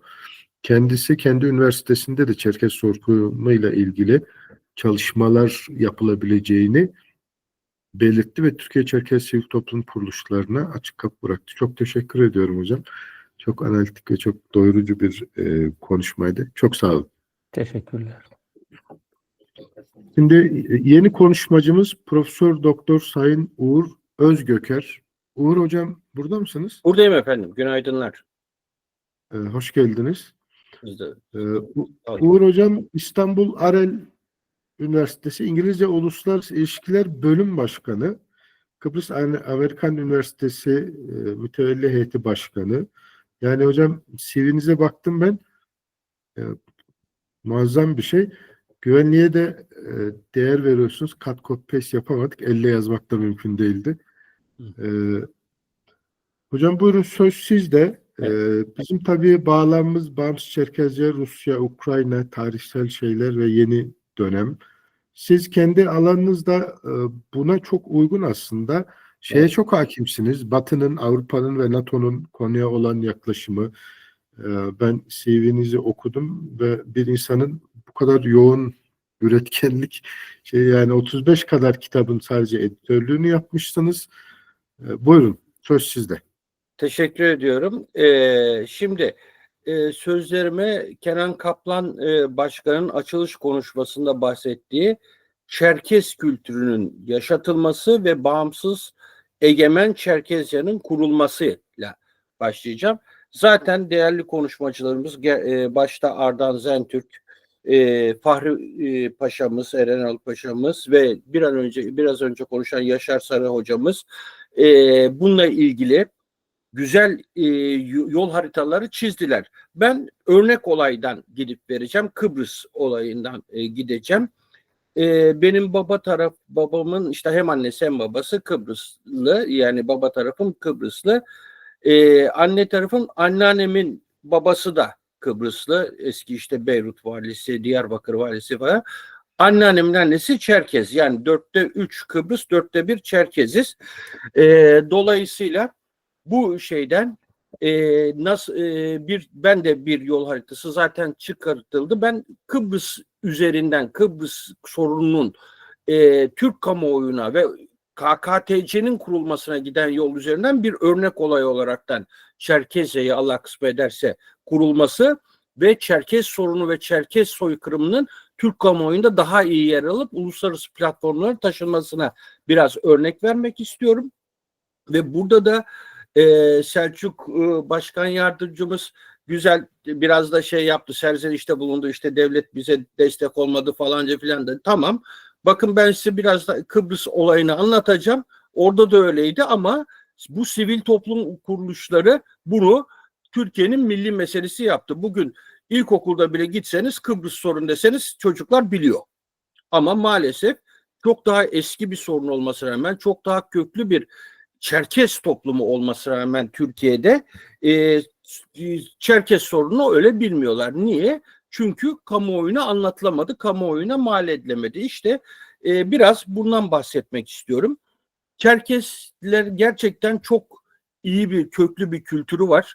Dün bir televizyonda canlı yayındaydım. Ondan önce işte biz de sürekli gidiyoruz. Orada yemek yiyoruz. İlk defa Çerkes tavuğu gördüm. En de sevdiğim yemeklerden.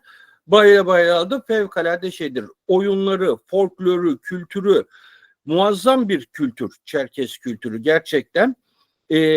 Erkekleri yakışıklı, bayanları hem hamarat hem güzel. Mücadeleci bir toplum. Siz de söylediniz, 101 senedir kök söktürmüş Ruslara. Biliyorum 96'dan beri de mücadeleyi biliyorum, o Gorazni'deki 100 kilometre gelip de baskın verip de Rus'a geri giden şeyleri. Böyle bir toplum 1864'te işte sürüldükten sonra Osmanlı Sultanı aldı Osmanlı topraklarına Çerkes kardeşlerimizi, Bolu, Hendek, Adapazarı, Sakarya oralara yerleştirdi. O zamanki Osmanlı toprağı olan, siz de demin de atıfta bulundunuz, bugünkü Ürdün ve Suriye'lere yerleştirildi. Biliyorum Ürdün prenslerinin anneleri falan da Çerkes, Türkiye'ye geliyorlar. İşte bazı hatta folklor gösterileri falan da yaptılar. Yakından takip ediyoruz. Daha önemlisi, Türkiye'de hem yakın çevremizde, silahlı kuvvetlerde, emniyette, istihbaratta, akademiyada ve üst düzey bürokraside çok sayıda Çerkez var. Yani çok çalışkan insanlar, çok zeki insanlar, çok güzel insanlar gerçekten, ama örgütlenme biraz zayıf herhalde. Ben şimdi bunu size bir örnek olaraktan vereyim, biz nasıl yaptık Kıbrıslılar ve bunu da aynen Çerkezlere de tatbik etmekte yarar var. 1946 yılında İstanbul'da tahsilde bulunan küçük bir grup, bir tanesi de babamın amcasının oğlu, sonradan Sağlık Bakanı oldu, Doktor Burhan Nalbantoğlu. Küçük bir grup Kıbrıslı, ki hepsi İngiliz pasaportlu, Türkiye Cumhuriyeti vatandaşı falan da değil. İngiliz sömürgesi maalesef orası. İngiliz pasaportlu Kıbrıs Türk Kültür Derneği'ni kuruyorlar İstanbul'da. Ondan sonra devletten destek istiyorlar. Hiç İnönü hükümetini falan umurunda değil. Ondan sonra bakıyorlar ki olacak gibi değil. İstanbul'da olmuyor. Bu 1948'de derneği Ankara'ya götürüyorlar. Genel merkezini, İstanbul şube kalıyor. Şimdi işte İzmir'de var, Mersin'de var, Antalya'da var şubeleri. Ankara'ya götürerek hükümet üzerinde baskılar yapıyorlar. Hükümet devriliyor, Demokrat Parti geliyor, işte Türkiye NATO'ya giriyor, şu oluyor, bu bir sürü şeyler oluyor ve Yunanistan Kıbrıs'ı kendine bağlamak istiyor. Kıbrıs Rumları ayaklandırıyor. Kıbrıslı Türkler gene geliyorlar. Bu sefer rahmetli Menderes'e Türk hükümetinin tavrı, demin Selçuk Bey'in hep şikayet ettiği gibi, bu bizim Türkiye'yi ilgilendirmez. Bu İngiltere'nin iç meselesidir. Bizi ilgilendirmez. Yani Türkiye'nin resmi tavrı bu. Ama 1955'te işte EOK'yı kuruyorlar. Hem İngilizleri hem Türkleri kesmeye başlıyor Rumlar vesaire. Gene Türk hükümeti şey yapmıyor. Kim ne yapıyor? Kıbrıs Kültür Derneği, Kıbrıs Türktür mitingleri yapıyor. Ya Taksim ya ölüm mitingleri yapıyor. Rahmetli Erol Simavi Hürriyet Gazetesi başlıyor yazmaya. Daha sonra 6-7 Eylül olayları, işte Atatürk'ün evine bomba, Selanik'te bomba konulması vesaire. Daha sonra bu EOK kurulduktan sonra ancak Türkiye İngiltere'nin de kışkırtmasıyla, İngiltere kendi menfaatleri için, yani İngiltere'de de orada kalmak istiyor. Dolayısıyla Yunanlar onları da kovmak istiyor. Bizi kısmetse Türkiye'nin iç meselesi haline gelmiştir. Ve 1958'de TMT, Türk Mukavemet Teşkilatı kurulmuştur. NATO bünyesinde. Yani Selçuk Başkanım, öyle kolay değil yani, Türk hükümeti öyle herhangi birine ilgileneceğini de bilmez, günlük sorunlarla ilgilenir. İlgilendirmek lazım. Orada da işte sizin gibi bizim gibi sivil toplum kuruluşları fevkalade önemli. Şimdi yapıldıktan sonra adım adım gitmiştir. Ne oldu? 1958'den itibaren siyasi oldu. 46'da sivil toplum kuruluşu olarak girdi. Kamuoyunun vesaire olmadı. 58'de artık devletin politikası oldu. TMT kuruldu. Yavaş yavaş 60'ta Cumhuriyet kuruldu. İşte Türklere bir takım haklar verildi. Ama Yunanlılar ve Rumlar bunu kabul etmediler. 63'te bizi devletten attılar, Kıbrıs devletinden. 64'te ne yaptı? Türkiye Cumhuriyeti geçici Kıbrıs Türk yönetimini kurdu. Sonra genel komiteyi kurdu. Sonra konseyi kurdu. Ve 1974'te savaştan sonra Kıbrıs Türk Federe Devleti kuruldu. Bakın hep adım adım gidiyor, böyle birdenbire olmuyor bunlar. Ondan sonra 1983'te de Kuzey Kıbrıs Türk Cumhuriyeti kuruldu. Hepsinde Kıbrıs Türk Kültür Derneği fevkalade etkin olmuştur. Şu andaki Cumhurbaşkanımız Ersin Tatar arkadaşımız bizim bir dönem önceki başkanımızdı. İstanbul Şube Başkanı, genel başkan bile değil. Kıbrıs Türk'ü İstanbul Şube Başkanı'ydı ve ne oldu? İşte televizyoncuydu kendisi, bir özel televizyonda genel müdür yardımcısıydı. Kamuoyu yapıla devlet ilan edildi. Devlet ilan edildi de uluslararası tanındı mı diye sorarsanız Kenan Başkanım, Selçuk Başkanım, adım adım dikkat edin tabii. Türk devletleri toplumda tam üye olarak temsil ediyor. EKO'da gözlemci üye, ki bütün Kafkasya, Avrasya coğrafyası var. İslam İşbirliği Teşkilatı'nda kurucu devlet olarak teşkil ediyor. Adım adım yükseliyor. Şimdi ben bir başka sivil toplum örgütünün nasıl gene KKTC'yi temsil ettirdiğini de söyleyeceğim. Çarşamba sabahı Londra'dan geldim. Pazartesi, salı Londra'daydık. Türk-İngiliz ticaret ve Avrupa kalite zirvesini yaptık. Ne oldu biliyor musunuz? Londra'da 2 tane önemli banliyösündeki belediye başkanı Kıbrıs Türk. Onları da kattık. Orada Kıbrıs var. Hem de toplantıyı yaptığımız yer İngiltere Kraliçesi'nin özel yeri. Subay Ordu Evi, yani Navy and Military Club. Orada sadece üst düzey bürokratlar ve askerlerin geldiği şeyde yaptık. 2 tane Kıbrıslı Türk belediye başkanı Londra içinde.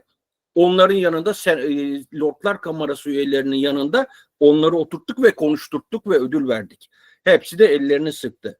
Bir başka şey daha yaptık. Orada biraz özgeçmiş detaylı olduğu için Selçuk Başkanım söyleyemedi. Uluslararası Diplomatlar Birliği'nde başkan yardımcısıyım. Uluslararası Diplomatlar Birliği hem Birleşmiş Milletleri hem Avrupa Birliği'ni akredite tek sivil toplum örgütüdür.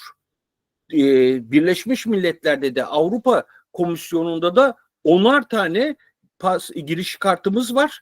Oralarda toplantıları direkt özel kartımızla girebiliyoruz. Kuzey Kıbrıs Türk Cumhuriyeti tanınmıyor Birleşmiş Milletler'de de. Dışişleri Bakanı da yeğenim Tahsin Ertuğruloğlu bizim kartımızla Birleşmiş Milletler toplantısını ve Avrupa Birliği Komisyonu'na soktuk. Yunanlılar ve Kıbrıs Rumlar ayağa kalktı. Hiçbir şey yapamadılar. Orada konuşma yaptırttık. Bütün dünyanın önünde KKTC'de tanıttık. Dolayısıyla sivil toplum, yani tamam, şikayet etmek güzel bir şey. Haksızlığa uğrayınca da tabii ki dile getirmek doğru bir şey. Ancak kendi vazifelerimizi de yapmak zorundayız. Sivil toplum eğer bunu kamuoyuna mal ederse devletler ve hükümetler de, bakın nasıl İnönü hükümeti randevu bile vermemişti Kıbrıs Türk liderlerine, rahmetli Doktor Fazıl Kürçe'ye vesaire. Nasıl Menderes hükümeti bizim sorunumuz değil, bu İngiltere'nin iç sorunu demişti, ama şimdi nasıl Türkiye'nin bir numaralı sorunu haline geldi ve bir numaralı da çözümü, en başarılı çözümü haline geldi. Çerkez sorununda Allah kısmet ederse hem Türk iç kamuoyunda fevkalade daha iyi tanınacağını ve ondan sonra da uluslararası platformlarda çok daha iyi tanınacağını ve burada da Çerkezlerin, dediğim gibi, çok gerçekten iyi bir kavim olan Çerkez kavminin Türk bürokrasisinde, Türk devlet sisteminde çok üst düzeyde görev almaları, özellikle askeriyede ve akademiyada olmaları ve bunlara en büyük desteği onların vereceğini ve bu örgütlenmelerin, bakın, ikincisi yapılıyor. Şimdiye kadar bana kalırsa 22.si yapılmalıydı bu Çerkezya bağımsız konferansının. İnşallah ama başlandı. Çok kısa zamanda da çok hızlı sonuçlar alınacağına inanıyorum. Yaşar Hoca'nın şeyleri çok önemli, tavsiyeleri. Ardan Zentürk Bey'in tavsiyeleri çok önemli. Yani film yapılması, uluslararası kamuoyunlarına tanıtılması ve Fahri Paşa'mın önemli. Bu konferanstan, Çalıştay'dan çıkan sonuçların da bir şekilde basılıp dağıtılırsa, bize de düşen bir şey olursa tatbikatında, icraatında memnuniyetle bir Kıbrıs Türk'ü, bir tarafından da bir Çerkes kanı olan biri olaraktan da hepimiz bu sonuna kadar vazifemizi yapacağız. Hepinize saygılar sunuyorum. Uğur Hocam çok teşekkür ederim. Çok güzel, spesifik bir konuşma yaptınız. Uğur Hocam Bağımsız Çerkezce sorununu Kıbrıs özelinde ele aldı. Kendisi Kıbrıs Türk'ü, aynı zamanda bir tarafıyla Çerkez. Kıbrıs özelindeki deneyimlerini, Kıbrıs yakın tarihini, Kuzey Kıbrıs Cumhuriyeti'nin oluşmasını sağlayan dinamikleri ve hali hazırda devam eden mücadeleyi ele aldı.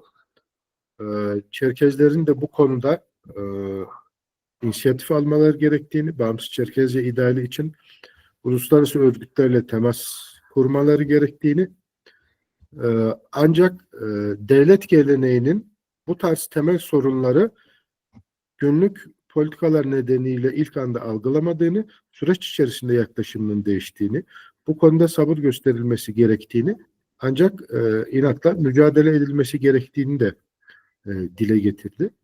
Kendisi aynı zamanda Türkiye Çerkezlerinin devlet geleneğinde, bürokrasisinde, ordusunda ve askeriyesinde güçlü bir şekilde yer aldığını, bu konunun uluslararası kamuoyu gündemine getirildiğinde bu dinamiklerin de harekete geçebileceğini, dolayısıyla Türk Devleti ile Türkiye Çerkezleri arasında iletişimin sorunsuz bir şekilde devam edebileceğini de belirtti.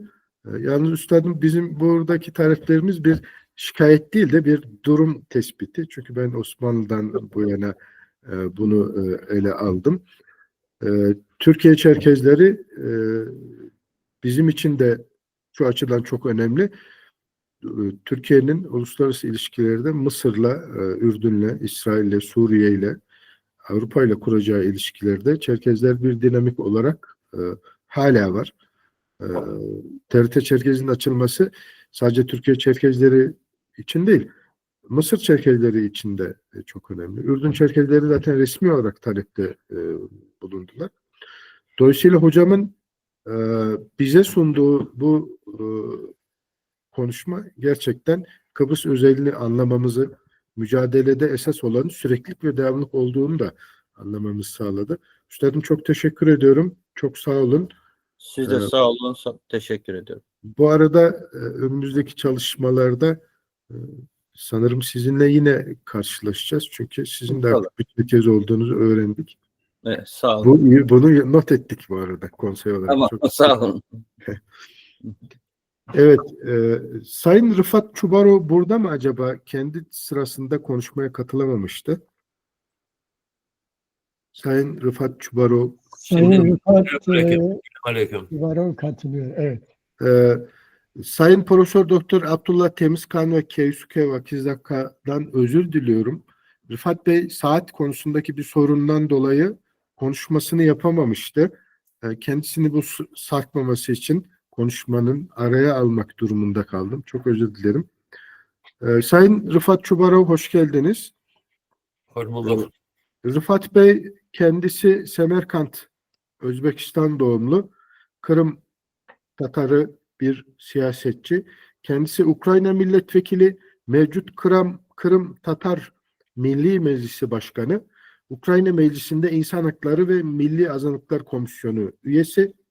2009 yılında Dünya Kırım Tatarları Kongre Başkanı seçildi.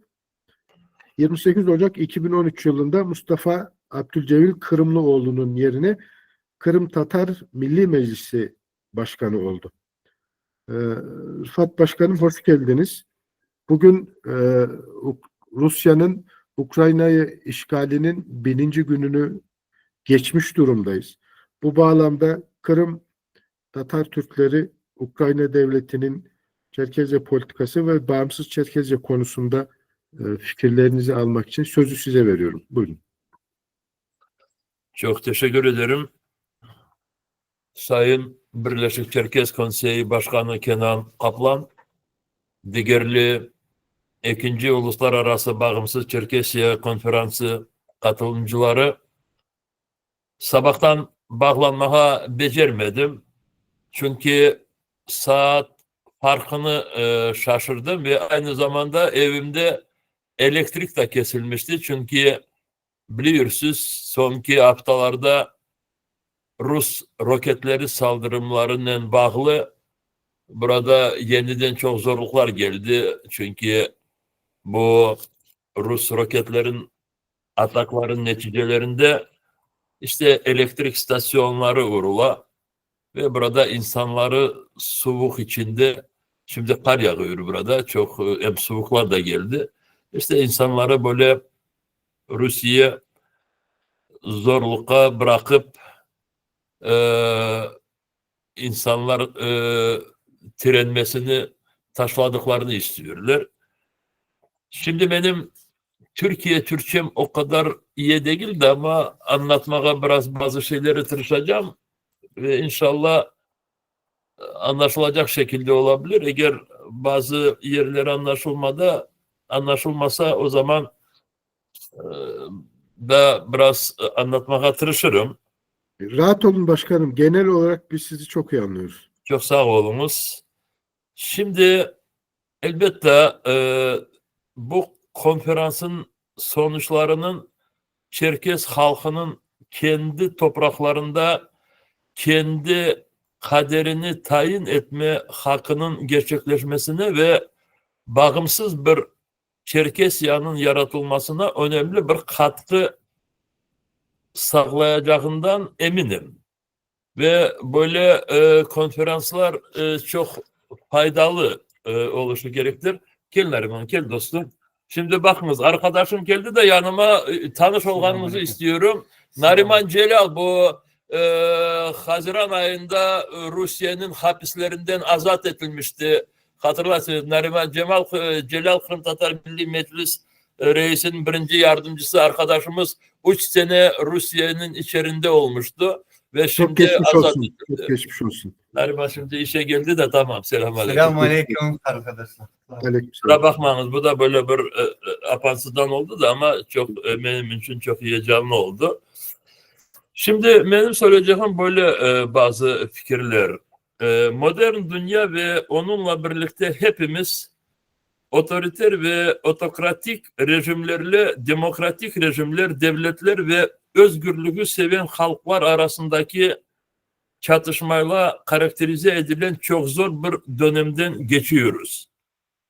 Böyle bir dönemde önce Rusya İmparatorluğu'nun, sonra Sovyetler Birliği'nin soykırımını yaşayan, şimdi de yine Rus Federasyonu'nun soykırımını yaşayan halkların bir arada olması çok önemlidir. Halkların kendi kaderini tayin hakkını ve insan haklarına saygıyı savunan diğer tüm özgürlükçü halkların ve demokratik devletlerin yanında olmak da bizim için çok önemlidir. Yanında değil de aslında birlikte olmak çok gereklidir ve önemlidir. Kırım Tatar ve Çerkes halkı tarihleriyle birleşiyor. Atalarımız geçmişin pek çok görkemli olayında bir aradaydı. Ama en trajik dönemlerini de birlikte yaşamışlardı. Tıpkı 200 yıl önce olduğu gibi bugün de topraklarımızı işgal eden, halklarımızı yok eden bir düşmanımız var. Ve bu düşman önceki rejimlerin Rusya İmparatorluğu ve Sovyetler Birliği emperyal politikasını sürdüren Rusya Federasyonu. Moskova geçmiş Rus imparatorluklarının sınırlarını yeniden tesis etme arzusuyla Ukrayna'ya ve Ukrayna halkına karşı bir savaş başlattı. Kremlin Ukrayna'ya karşı bu savaşı Ukrayna devletinin bir parçası olan Kırım Tatarların ana vatanı Kırım'ın işgalinde başlattı. Şimdi bütün dünyada bu Rusya-Ukrayna savaşının 1000 günü geçmişti diye böyle seslendirirler ama gerçekinde bu 10 seneden fazla süren devam eden Rus-Ukrayna savaşının en ateşli 1000 gününü geçirdik. Ama savaş gerçekten de 2014. sene Kırım Tatarların toprağını işgal edilmesinden başlanmıştı ve bunu da böyle burada söylemeye layık olganını istedim.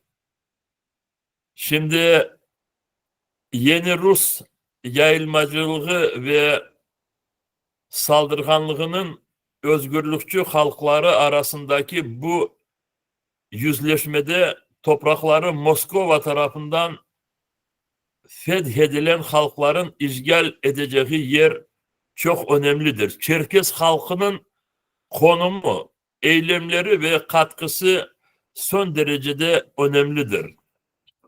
Kırım Tatar Milli Meclisi adına ben kardeş Çerkes halkının Moskova'nın sömürgeci baskısından kurtulmasını ve bağımsız bir Çerkesya'nın yaratılmasını diliyorum.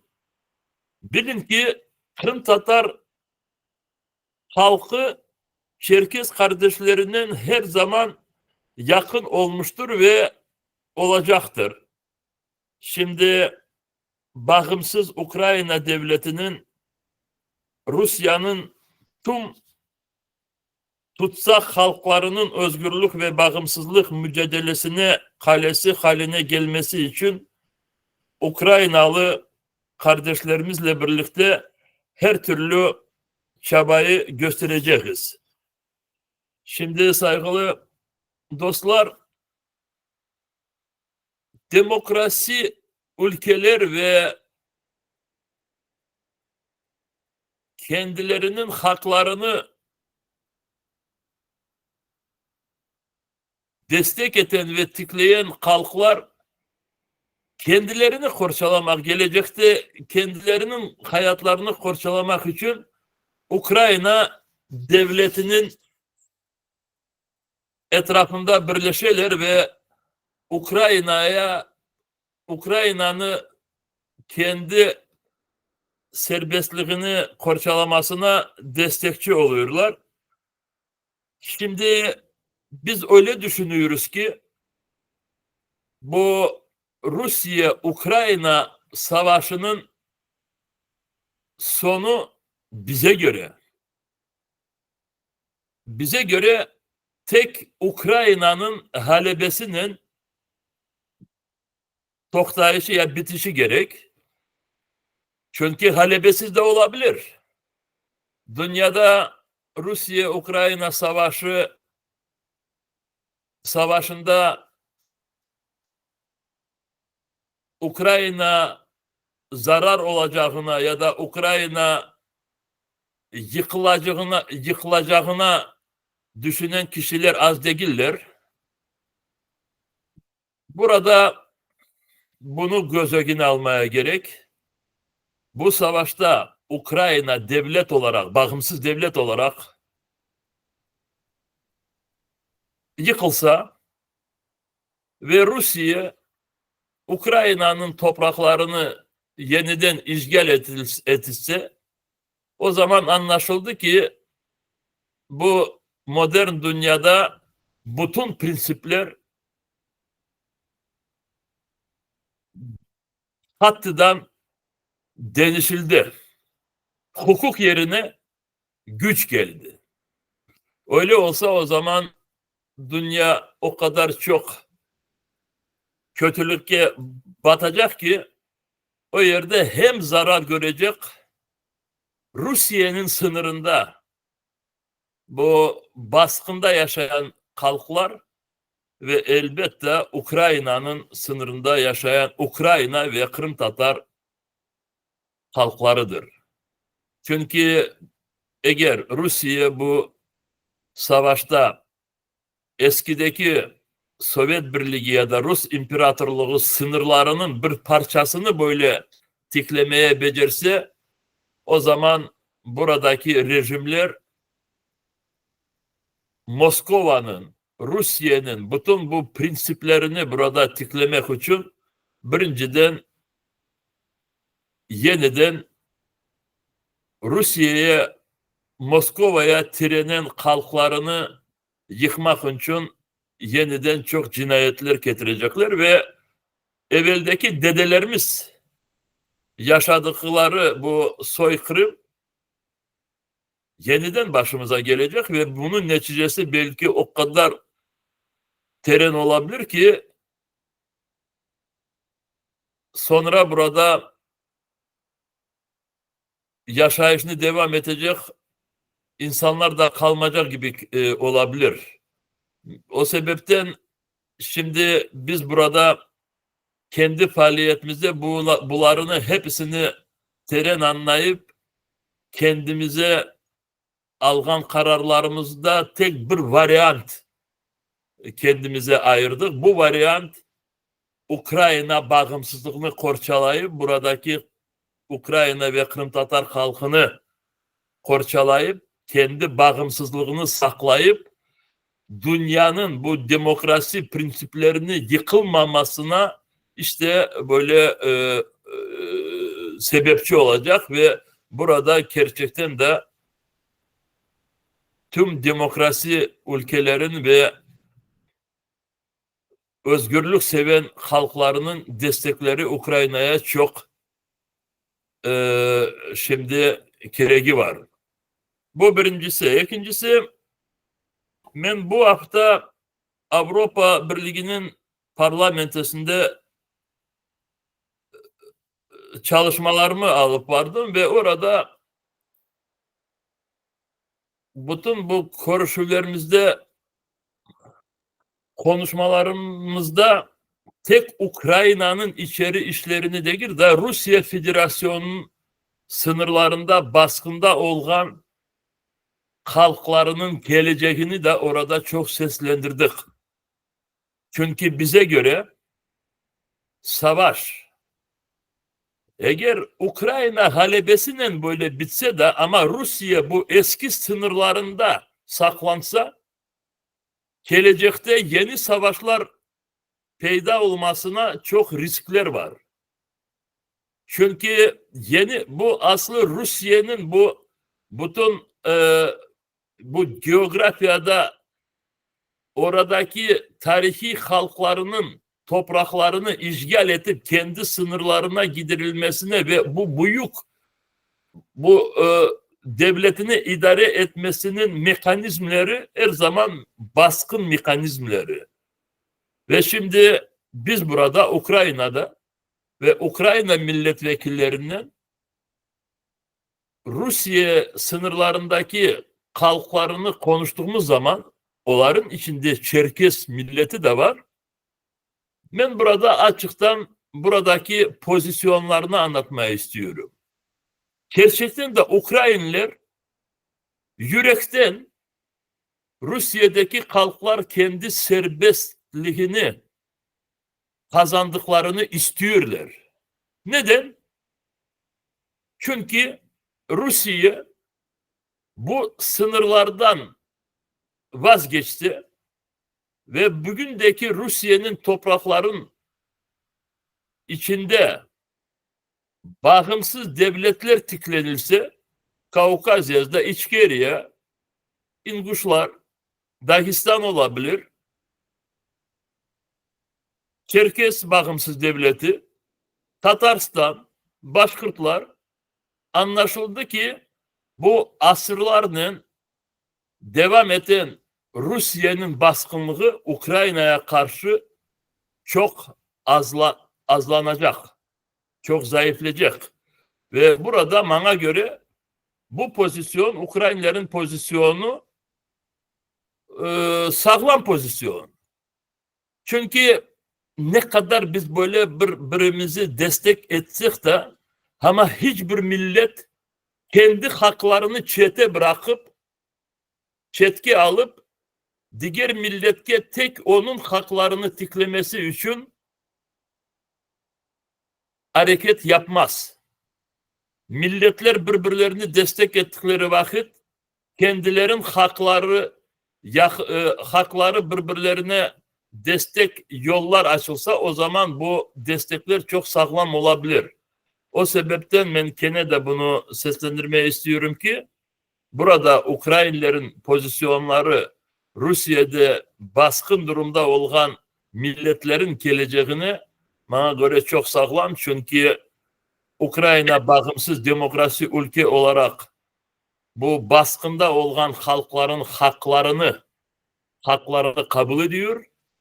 Rusya'nın sınırındaki olan halklarının haklarını daha çok böyle tezce tiklenilgenini istiyor. Çünkü o zaman Rusya tarafından Ukrayna'ya karşı bu baskınlar hemen azlanacak ya da yok olacak. Saygılı arkadaşlar, ben bunlarını söylemeye istedim. Biraz zamanlarınızı aldım. Daha bir fikrimi de açıklamaya isterdim. Çünkü burada siyasette bazı incelikleri de göz önüne almaya gerek. Ukrayna'nın durumu şimdi pek çok zor. Yok, o kadar katastrof değil. Biz burada kazanacağımızdan hiçbir türlü böyle şüphemiz yok. Kazanacak. Ama çok kan tokulu. Ve burada her gün yeni zorluklar geliyor.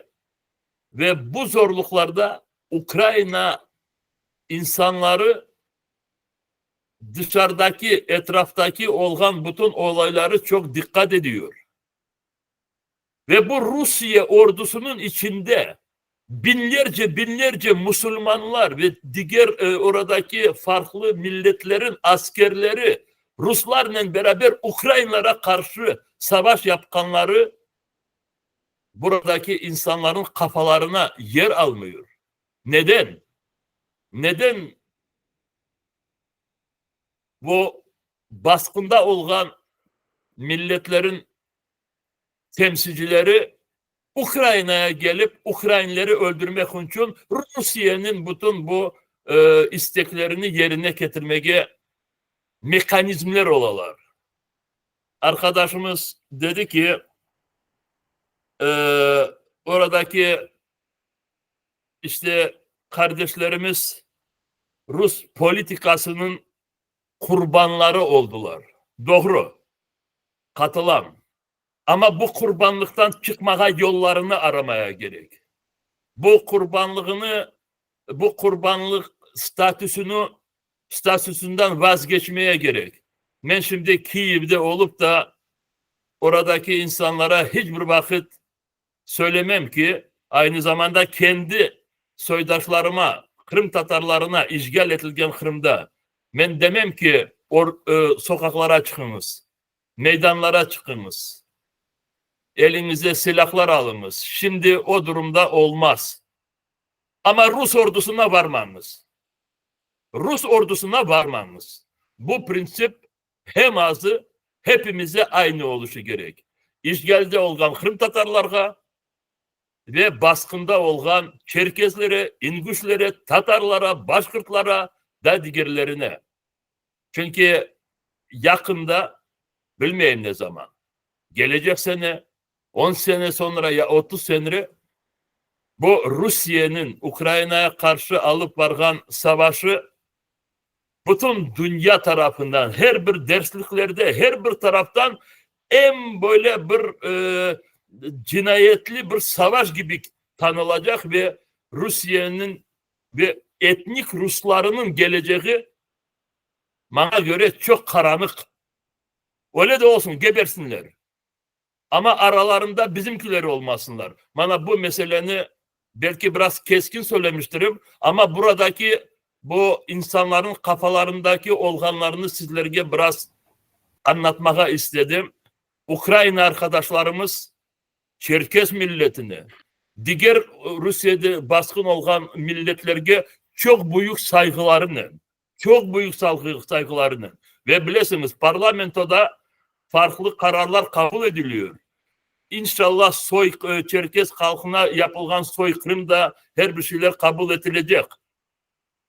Ama aynı zamanda her bir taraftan da zor durumda olan Ukraynalılar gibi Ukrayna devletini becerdiğimiz kadar, ondan fazla istemem, becerdiğimiz kadar destekler olsun. Çünkü birbirlerimize yakınlaşıp, birleşip kendilerimizi korçalayık ve kendilerimizin haklarımızı kazanayık. Arkadaşlar, böyle sabır yaptığınız için, biraz bana zaman ayırdığınız için çok teşekkürler söyleyeyim. Sağ olun. Biz teşekkür ederiz başkanım. Kırım Tatar Kongresi Başkanı Sayın Rafet Çubarov 3 önemli konuya değindi. Birincisi, Ukrayna'nın hukuktan yana olduğunu, Ukrayna'nın kazanmasının demokrasinin ve hukukun bir kazancı olduğunu dile getirdi. Ukrayna'nın kaybetmesinin baskıcı, diktatör, işgalci bir devlet olan Rusya'nın kazancı olacağını belirtti. İkincisi, Rusya Federasyonu'nun bu işgalci politikasıyla bu büyüklükte bir devlet olarak yaşamasının doğru olmadığını, Rusya Federasyonu'nun dünya için bir tehlike olmaktan çıkarılması gerektiğini, bu nedenle başta Çerkezya ve Kafkasya olmak üzere içerisindeki Türk halklarının bağımsız ve özgür devletler olarak tanınması gerektiğini, Rusya'nın insanlığa zarar veremeyecek derecede küçültülmesi gerektiğini dile getirdi. Üçüncü olarak Kafkasya'da yaşayan halkların, Çerkezlerin, Çeçenlerin, İnguşların, Dağıstanların ve Nogayların ve diğer halkların Rus ordusuna destek vermemelerini, orduya katılmamalarını, asker olarak, paralı ya da parasız asker olarak Ukrayna cephesine gitmemeleri tavsiyesinde bulundu. Demokratik haklarını kullanarak anti savaş karşıtı bir tutum almalarını ve Rus ordusuna katılmamaları davetinde bulundu. Bu bizim de Birleşik Çerkezya Konseyi olarak Kafkasya Çerkezlerine baştan beri yaptığımız bir duyurudur. Biz aynı zamanda savaş karşıtı birçok Çerkez'in Türkiye'ye getirilmesi ve Rus ordusundan kurtarılması çalışmasını da yürüttük. Bu bağlamda Kırım Tatar halkının, örneğin Girayların Çerkezlerde bir kültür olduğunu, Çerkezler içerisinde birçok Tatar ve Nogay köyünün olduğunu, Kırım'ın işgali sonrasında Çerkezya'ya sığınan Çerkezlerin bugün Türkiye'de Çerkez olarak Tatarların Türkiye'de Çerkez olarak yaşadıklarını, Birleşik Çerkezya Konseyi'nin Tatar halkıyla, Kırım Tatar halkıyla olan dayanışmaya çok büyük bir önem verdiğini, Sayın Rafet Çubarov'un Çerkez soykırımının Ukrayna parlamentosunda tanınması için yaptığı girişimleri büyük bir takdirle karşıladığımızı belirtmek isterim. Konuşması için kendisine çok teşekkür ediyorum. Çok sağ olun başkanım. Şimdi yeni konuşmacımız Profesör Doktor Sayın Abdullah Temizkan. Abdullah Hocam Ege Üniversitesi'nde öğretim üyesi. Hocam sesimi duyuyor musunuz? Duyuyorum. Hocam kusura bakmayın, birkaç sarkma oldu canlı yayın. Estağfurullah, sorun yok, ben dinledim keyifle. Abdullah Bey kendisi çalışmalarına baktım, içeriden bir kalem gibi duruyor. Kafkasya tarihi, Osmanlı-Rusya ilişkileri, Rus sömürgeciliği ve iktidarın kendini meşrulaştırma yöntemleri gibi konular üzerinde durmuş. Türk kültür tarihi, felsefe, sosyoloji ve antropoloji alanında çalışmış. Birçok kitabı var, birçok makalesi var. Üstadım, konumuz bağımsız Çerkezya ideali, Ukrayna-Rusya savaşı, bunun yansımaları, bağımsızlık peşinde, idealinde koşan halkların örgütlenme kaygıları. Buyurun, söz sizde. Teşekkür ediyorum. Öncelikle beni bu toplantıya davet ettiğiniz için teşekkür ediyorum. Böyle bir şeyi düşünüp yapmış olmanıza ayrıca takdire şayan bir şey. Katılımcıları da saygıyla selamlıyorum. Şimdi bir şeyi istemek farklı, o istenen şeyin mümkün olması, mümkünatı farklı bir olay. Doğrudur, içeriden bakan biriyim. Ben de Karaçay Malkar Türklerinden biriyim. Sürgün değil ama göçle Kafkasya'dan Anadolu'ya gelmiş bir ailenin çocuğuyum. Şöyle bir bakış yapmak istedim. Yani böyle bir amaç var ve bu amaca ulaşmak için bir şeyler yapılmaya kalkıldığında ayağına neler dolaşır insan veya bir kurum. Burada Atatürk'ün bir sözü var. Yani ben bir iş yapmaya kalktığımda önce önümdeki engelleri temizlerim diyor. Dolayısıyla böyle bir amaçla yola çıkıldığında bir tarihçi olarak ben neler ayağa dolaşabilir, ne gibi engellerle karşılaşılabilir? Bunun üzerine düşündüm. 4 tane madde çıkarttım bununla ilgili. Birincisi Kafkasya'daki Rus hegemonyası. Tabii Kafkasya ile sınırlı değil. İkincisi uluslararası destek eksikliği. Ki buna birçok konuşmacı değindi zaten. Üçüncüsü Kafkasya'daki ve diasporadaki demografik ve sosyal durum. Dördüncüsü de Kafkasya'daki birçok etnik grubun birbirleriyle olan ilişkileri ve bunun yarattığı bir takım yaratabileceği potansiyel sorunlar. Şimdi Rus hegemonyasını da birkaç başlık altında ele almak gerekecek. Birincisi tarihsel olarak Rusya'nın bölgedeki varlığı ve kurmuş olduğu askeri kontrol. Çünkü Ruslar 1864'te Kafkasya'ya hakim olduktan sonra bölgeye hem Slav nüfus hem Hristiyan nüfus naklettikleri gibi birçok yerde de asker bulundurdular. Hala üsleri var. Ve en ufak bir sorun gördükleri yere güçlü bir şekilde askeri müdahalelerde bulunuyorlar. Bunu hesap etmek gerekir her zaman. Bu askeri üsler de sadece Kuzey Kafkasya ile sınırlı değil. İşte Azerbaycan'da, Ermenistan'da, işte zamanında Gürcistan'da da vardı veya Osetya'da falan. Yani buraları hiçbir zaman bu bölgedeki şeyleri boş bırakmıyoruz. Buralardaki üsleriyle ve zaman zaman ortaya çıkan bir takım baş kaldırı hareketlerini de çok sert askeri tedbirlerle bastırarak bölgedeki hakimiyetini kolay kolay bırakmayacağının mesajını veriyor. Bu bir zorluk. Üçüncüsü bölgedeki etnik ve sosyal çeşitlilik. Bu zaten Kafkasya'nın bir alameti farikası. Yani biz Cebel-i Elsine ya da işte Diller Dağı tabirini Arapların vermesini açıklarken yani çok sayıda işte sadece Dağıstan'da 50'nin üzerinde farklı diyalekt olduğunu biliyoruz. Birçok etnik grup var. İşte Turani gruplar var.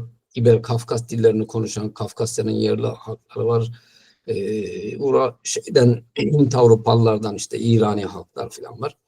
Dolayısıyla bunların tarih içerisinde birbirleriyle olan ilişkileri hem karmaşık yani girift hem de bu yapı Stalin döneminde özellikle çok suistimal edilerek yani ileride bir problem çıkmaya probleme dönüşmeye hazır bir takım şeyler, tuzaklar bırakılmış ve böyle bir şey yaşandığında da herkes kafasını kaldırıp işte Rusya nerede gelsin bunu çözsün diye Rusya'yı arıyor. Yani böyle bir durum yaratmış ve bugün de bu durum bölge için geçerli. Ve etnik gruplar arasındaki bir takım şeyler ne diyelim rekabet bazı konularda bir etnik bölünmüşlük işte bir istikrarsızlık potansiyeli olduğu izlenimi yaratıyor. Bunu da düşünmek gerekir. Dördüncüsü ekonomik kontrol ve bağımlılık. Bir kere her şeyden önce Kafkasya'daki yaşayan Kafkasyalı topluluklar kendi doğal kaynaklarını işletme konusunda bir özgürlüğe sahip değiller. Yani kendileri işletmiyor. Rusya işletiyor. Enerji kaynakları, işte diğer madenler, altyapı projeleri bütün bunlar Rus devleti tarafından işletiliyor ve yapılıyor. Bu aynı zamanda yerel yönetimlerin ekonomik anlamda Rus devletine bağımlılıklarını ortaya çıkarıyor. Ve buraya yapılan Rusya'nın Rus devletinin yaptığı mali yardımlar da bağımlılığı artırıyor öte taraftan. Yani bir tür simbiyotik durum da var burada. Beşincisi, uluslararası destek ve diplomatik strateji konusundaki bir takım zorluklar. Çünkü Rusya'nın Kafkasya'daki hegemonyası Rusya tarafından uluslararası planda diplomatik anlamda savunuluyor. Bunun için özel çaba sarf ediyor Rusya.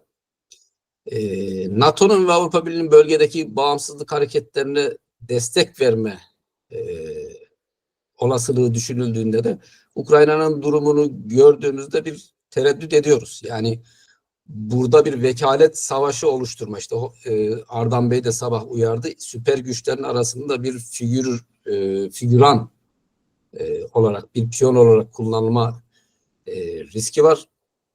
Dolayısıyla bu da işi zorlaştıran bir şey. Bir de Rusya bununla da yetinmiyor. Bölgedeki diğer devletlerle de ittifaklar kuruyor. Her ne kadar Ermenistan'la şeyi bozmuş olsa da İran'la, Azerbaycan'la yeni ittifaklar kurarak bölgedeki varlığını hem güçlendiriyor hem de meşrulaştırmaya çalışıyor.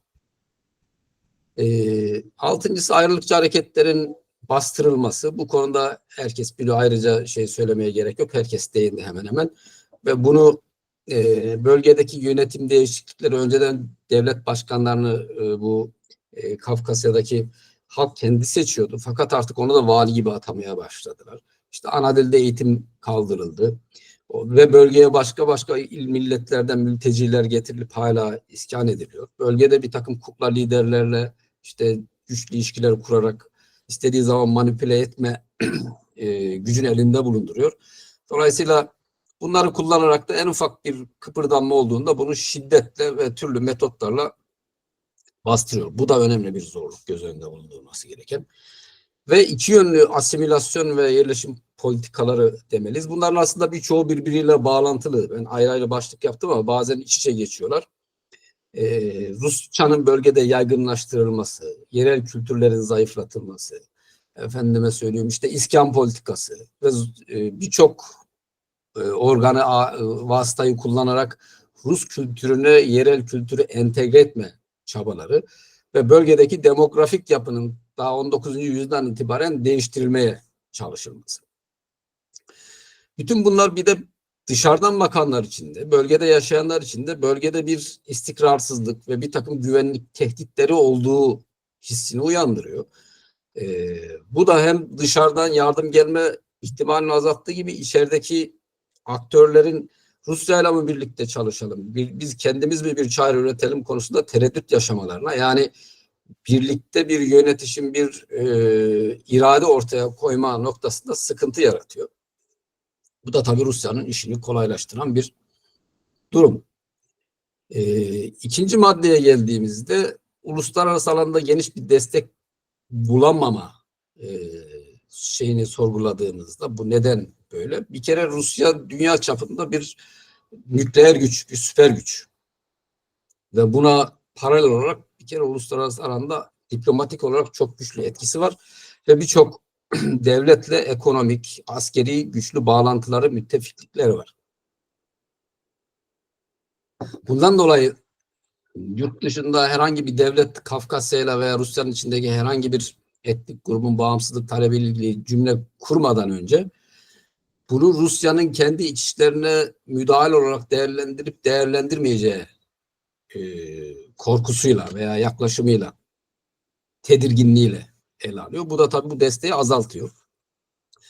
İkincisi, uluslararası toplumda zaten bir var olan mevcut sınırların korunması, statükonun devam ettirilmesi şeklinde bir yaklaşım vardır. İşte burada da bölgesel istikrarsızlık ortaya çıkabilir endişeleri, işte devlet egemenliğine saygı duyma ilkesi gibi yaklaşımlarla bu tip bağımsızlık taleplerini daha doğmadan sessizliğe mahkum etme gibi bir durum var. Bu da önemli bir zorluk. Üçüncüsü, Çerkeslerin hem diasporada ve hem de tabii Atavatan'daki dağınık durumları. Şimdi Türkiye'de, Ürdün'de, efendime söyleyeyim farklı ülkelerde, Amerika'da Çerkes toplulukları var. Fakat bütün bu toplulukların kendi teşkilatları, şunları bunları var ama bunları bir koordineli bir şekilde yürütecek merkezi bir liderlik yapısı olmadığı için ortak hareket etme, aynı konuda işte demin söylendi, hem basın yayın konusunda hem uluslararası arenada birçok yerde daha fazla ağırlık koyulabilecek noktalarda zayıf kalınması sonucunu doğuruyor. Rusya da bunu tabii özellikle Kafkasya'da asimilasyon politikasıyla birleştirdiğinde daha zor olan durum daha da zorlaşıyor. Bu baskı politikaları halkın dayanışmasını, zayıflamış toplumların bir bağımsızlık hareketini güçlü bir şekilde ortaya çıkarmasını da engelliyor. Diğer etnik grupların Rus devletiyle olan ilişkileri de burada önemli. Hani Çerkesler bağımsızlık konusunda mesafeli ve daha diyelim dikkatli adımlar atarken Çeçenistan veya bir Dağıstan karşılıklı tabii oradaki çekirdek bir lider kadronun kendi menfaatleri üzerinden bir takım farklı ilişkiler geliştirmesi veya sadece kendi toplumunun menfaatini düşünerek ötekininkini yadsıması gibi bir takım durumlar bu işi zorlaştıran noktalardan birisi. Öte taraftan Rusya'nın nükleer bir güç olması, ekonomik anlamda işte enerji politikalarında dünyada ağırlığının olması onu dünya sisteminin her ne kadar böyle yaramaz bir çocuğu olsa da o sistemi bir parçası olarak gösteriyorlar ve Rusya'yla menfaatleri olan, ilişkileri olan devletler bu ilişkileri riske atmak istemiyorlar. Ve tabii ki yine bu bağımsızlık mücadelesinin uluslararası zemindeki tanıtımı konusundaki yetersizlik. Bunu zaten değinildiği için çok üzerine gitmeyeceğim. Ve başka Çerkeslerin dışında Kafkasya'da bağımsızlık talebinde bulunan toplumlar olabilir ki var. Bunların bu konuda yapacakları pazarlıklar, gelişecek siyasi bir takım durumlar farklı çatışmalara, menfaatlerin çatışması gibi durumlara yol açabilir veya istikrarsızlığa yol açabileceği endişesi doğurabilir. Bu da o meseleye daha ihtiyatlı yaklaşmalar gibi bir sonuç doğurabilir. Üçüncü maddemiz en başta söylediğim demografik ve sosyal durum. Burada birinci maddeye herkes değindi zaten. Sürgün meselesi. Oradaki demografik yapı köklü bir şekilde değiştirildi. Türkiye'de Kafkasya'dakinden daha fazla Kafkasyalı var. Efendim mesela asimilasyon bütün hızıyla devam ediyor. Demin değindim. Oraya tekrar şey yapmayacağım. Diasporadaki merkezi liderlik yani koordineli çalışma, uyumlu çalışma eksikliği ona da değindim. Tekrar şey yapmayacağım. Etnik çeşitlilik ve sosyal gerilimler meselesi. Burada tabii yine demografiyle birlikte düşünmek lazım. Yani Adige Cumhuriyeti'nde Çerkeslerin oranı %25. Ruslarınki çok daha yüksek. Kabardey-Balkar Cumhuriyeti'nde %56 Çerkeslerinki ama Ruslarınki de %30. Azımsanamayacak bir oran. Diğer cumhuriyetler için de benzer durum söz konusu. Dolayısıyla bu onların kırılganlığını artıran durum. Bir de demografik olarak iç içe geçmişlik de var. Yani her gruptan farklı cumhuriyetlerde küçük küçük de olsa topluluklar var. Bunlar şimdilik çok büyük sorun değilmiş gibi gözükse bile herhangi bir problem çıktığında bunlar büyüyebilir ya da bunlar bir problemi tetikleyebilir. Orada uyuyor. Dördüncüsü hem diaspora için hem Kafkasya için geçerli Çerkes kimliğinin zayıflaması ki bunun üzerinde durulduğu daha sıkı sarılması gerektiği konusunda Ardan Bey değinmişti. Bir kere dil konusunda çok ciddi bir sorun var. Türkiye'de büyük bir oranda konuşamıyor. Çok küçük bir oran anlıyor ama konuşamıyor. Hem anlayıp hem konuşanlar çok daha az. Bununla ilgili yapılan çalışmalar bu açığı kapatmaya yetecek durumda değil. Ayrıca Çerkes dilinin zorluğu da yani hem harf sayısı fazla hem hançereden çıkarılan harflerin öğrenilmesi ciddi bir zorluk teşkil ediyor. Bununla ilgili daha böyle detaylı çalışmaların yapılması lazım. Ekonomik zorluklar bu Türkiye'ye göçmüş olanların 1864'ten itibaren bir ciddi bir tutunma çabası vardı zaten. Yani nasıl tutunacağız? Birçok konuda dezavantajlı başladılar. Bugün değinildi, bürokraside falan birçok alanda ağırlıklarını hissettiriyorlar ama elde bir sermaye bulundurmak birçok faaliyeti yapmak için önemli bir şey. Yani sadece devlet kadrolarında yer bulmakla açıklanabilecek bir şey değil. Kafkasya'da da söyledim, kendi kaynaklarını kendileri yönetemedikleri gibi Rusya'ya bir bağımlılık var. Gençler köylerde durmuyor. Hatta Kafkasya'da durmayıp büyük şehirlere göç ediyorlar. Ben bir yıl Moskova'da yaşadım. Oradaki diasporayla görüşmelerim oldu. Orada bir mücadele veriyorlar. Evet, bu kültürü yaşatmak için ama günde, haftada 1-2 saat dernekte bulunmak, bunu yapmak için yeterli değil. Onun dışında her yerde Rus kültürü, Rus dili hakim ve birçok koldan baskı yapıyor. İşte sanattır, bilimdir, kültürdür, spordur, nereye baksanız bu var. Dolayısıyla yabancı bir habitat onlar için. Orada o kültürü ayakta tutmak metropollerde hele çok zor. Türkiye'de de hakeza benzer bir durum söz konusu. Bu da önemli bir zorluk. Bir taraftan da ekonomik anlamda bağımlı olmak, yani kendi kaynaklarını yönetemiyor olmak, bir akarın olmaması bu tip hareketlerin en büyük zorluklarından biri. Güçlü bir lider olması, bunu zaten zaman zaman değindim. Bunun yokluğu yani aslında bugün için ciddi bir sorun. 4. madde, Kafkasya'daki etnik grupların birbirlerinin bağımsızlık taleplerine itirazda bulunmaları ihtimali. Hala hazırda da var da yani bu büyük bir potansiyel taşıyor. Bir kere işte birini söyledim, istikrar ve güvenlik kaygıları nedeniyle buna karşı çıkıyorlar.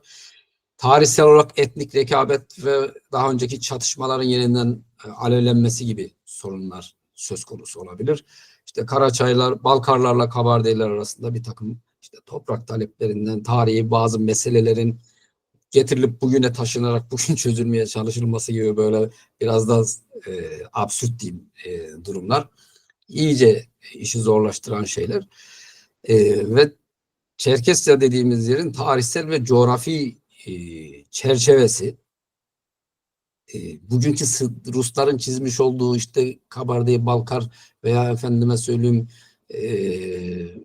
Adige Cumhuriyeti için çizdikleriyle sınırlı değil. Aslında Çerkeslere ait olup bugün büyük oranda Ermeni köylerinin, Kazak köylerinin olduğu bir tarihi coğrafya da var. İsimleri falan değiştirdiler birçok yerleşimin ama Çerkes tarihi hafızasında bunları yaşıyor. Bunların da gündeme gelmesi, efendime söyleyeyim, burada da bir takım farklı yaklaşımların ortaya çıkması da sıkıntılar doğurabilir. Bunlar üzerine de düşünmek lazım. Ve tabii Rusya'yla halihazırda mevcut olan ilişkiler, siyasi ilişkiler ve güvenlik ilişkileri, işte Çeçenlerin daha yakın durması söz konusu ve Rusya'nın bölgede istikrarı sağlamak için hayati bir rol oynadı ve bu durumda kendi çıkarlarıyla örtüştüğünü düşünen işte Ramzan Kadyrov gibi figürler var. Bunlar da bölgedeki şeyleri etkileyebiliyorlar. Ayrıca Rusya'nın bölgedeki askeri varlığı ve bölgeye yapmış kendi müttefiklerine yaptığı destek ve ekonomik yatırımlar. Yani bir kalemde Çeçenistan'ı yerle bir etmişlerdi. Bir kalemde 12 milyar dolar verdi. Grozny'yi sıfırdan yeniden inşa etti. Bu aynı zamanda öyle katmerli bir güç gösterisi. Etkiliyor insanları. O yüzden bu tip şeylere de bakmak lazım. Sosyal ekonomik bağımlılığa değindik. Toparlarsanız. Burada daha fazla o zaman şey yapmayayım ben bunu. Hani hep birlikte hareket ederlerse bütün Kafkasya böyle bir sonuç elde edilebilir mi? Bunun da benzer zorluklar taşıdığı gözüküyor. Ama en nihayetinde benim yapmaya çalıştığım şey ayağa takılacak olan şeyler nelerdir? Onları böyle bir sistematik olarak ortaya koymaya çalıştım. Bunlar temizlenirken diğer konuşmacıların da vurguladığı neler yapılabilir şeklindeki dünya konjonktürünü okuyan yaklaşımlarla birlikte değerlendirilirse daha anlamlı, daha tutarlı, stratejik bir plan ortaya çıkartılabilir diye düşünüyorum. Sabırla dinlediğiniz için teşekkür ediyorum. Saygılar sunuyorum. Abdullah Hocam çok teşekkür ediyorum. Abdullah Hocam baştan da dediğim gibi içeriden bir kalem. Ama çok gerçekçi, realist saha analizleri var. Gerçekten iyimserlikle göz ardı edilemeyecek problemlerin altını kalın kalın çizdi. Bunların askeri, demografik, ekonomik nedenleri üzerinde durdu. Rusya'nın Çerkezya ve Kafkasya üzerinde oynadığı emperyal oyunlar üzerine durdu. Birbiriyle yakın, iç içe olan halkların yapay problemlerle nasıl birbirleriyle uzaklaştırıldığını, özellikle Stalin döneminde mayınlanan bölgenin birçok sorunların Rusya'nın planlı halde ortaya koyduğunu dile getirdi. Çok katmanlı bir analiz yaptı. Gerçekten bitiriş için harika bir sunumdu. Aslında Kevsuke Vakizaka hocamız da katılacaktı ama bir diş problemi dolayısıyla tedavi altına alındığını iletti. Dolayısıyla Abdullah Hocam, kapanışı sizinle yapmış olduk.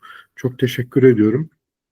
Çok Rica ederim. Teşekkür ederim. analitik bir yaklaşımdı. Bugün Bağımsız Birleşik Çerkezya konferansının ikincisini düzenliyoruz. Birazdan saat 1'den sonra oturumun Rusça seksiyonu başlayacak. Onun için biz Türkçe oturumu burada bitiriyoruz. Birleşik Çerkezya Konseyi adına tüm katılımcılara değerli fikirleri ile bize yaptıkları katkı dolayısıyla her anlamda çok teşekkür ediyoruz. Bu kadar önemli akademisyenin Çerkezya Rusya analizleri, Ukrayna Savaşı'na getirdikleri yaklaşımlar, aynı zamanda yurt dışından Kırım Tatar Meclisi, Rıfat Bey'in yaptığı analizler gerçekten bizim için çok önemli. Türkiye'de Ukrayna-Rusya Savaşı ile ilgilenen ciddi bir Çerkez ve Kafkas diasporası var. Bir Ukrayna diasporası var. Türkiye Cumhuriyeti Devleti'nin Ukrayna ile, Kırım'la ve Çerkezya ile temasları ve bağlantıları var. Bu bağlamda bu tarz sivil toplum inisiyatiflerinin bilgilendirici olduğunu, proaktif olmaktan çok bilgilendirici olduğunu, katılımcıların bu alanların uzmanı olduğunu dile getirmekte fayda var. Çok teşekkür ediyorum bütün katılımcılara. Kenan Başkanım, kapanış için, Türkçe oturumun kapanış için söylemek istediğiniz bir şey var mı? Yoksa ben Türkçe oturumu sonlandırmak istiyorum. Çünkü birazdan Rusça oturum başlayacak. Ardından İngilizce oturum var. Tüm katılımcılara teşekkür ediyorum. Ayrıca bir bağımsız Çerkezya Araştırma Merkezi kurulmasının da çok faydalı olacağını, bu kadar değerli içeriden Çerkez ve Türk akademisyen dostlarımızın olması, birbirlerini tanımış olmaları, böyle bir ihtiyacın da olduğunu dile getirmemi istedi konseyden arkadaşlarımız. Çok teşekkür ediyorum. Kenan Başkanım, buyurun, kapanış için sizden. Ben tüm katılımcılara teşekkürlerimi sunuyorum. Elbette bizler Çerkez milletinin fertleri olarak varlık mücadelemizi en iyi şekilde vermek için elimizden geleni yapacağız. Ve bu konferansta olduğu gibi Çerkez dostlarının ve Çerkez kardeşlerimizin çağın sağladığı imkanlardan yararlanarak bağımsız Çerkezya'ya giden yolda en sağlıklı, en doğru stratejilerle yolumuza devam edeceğimize ve bağımsız Çerkezya'ya ulaşacağımıza inanıyoruz. Elbette Rusların bir hesabı varsa Allah'ın da bir hesabı var ve Allah'ın haklı olanından yana olduğunu, haklı olanın zafere ulaşacağına inanıyoruz. Biz de haklıyız, zafere ulaşacağız. Güçlükler olacak, zorluklar olacak, engeller olacak ama sonuçta haklı olan kazanacak. Allah yardımcınız olsun diyor. Hepinize saygı ve sevgilerimi sunuyorum. Çok teşekkürler başkanım. Oturumu burada sonlandırıyorum. İngilizce ve Rusça oturum devam edecek bir saat sonra. İyi günler diliyorum.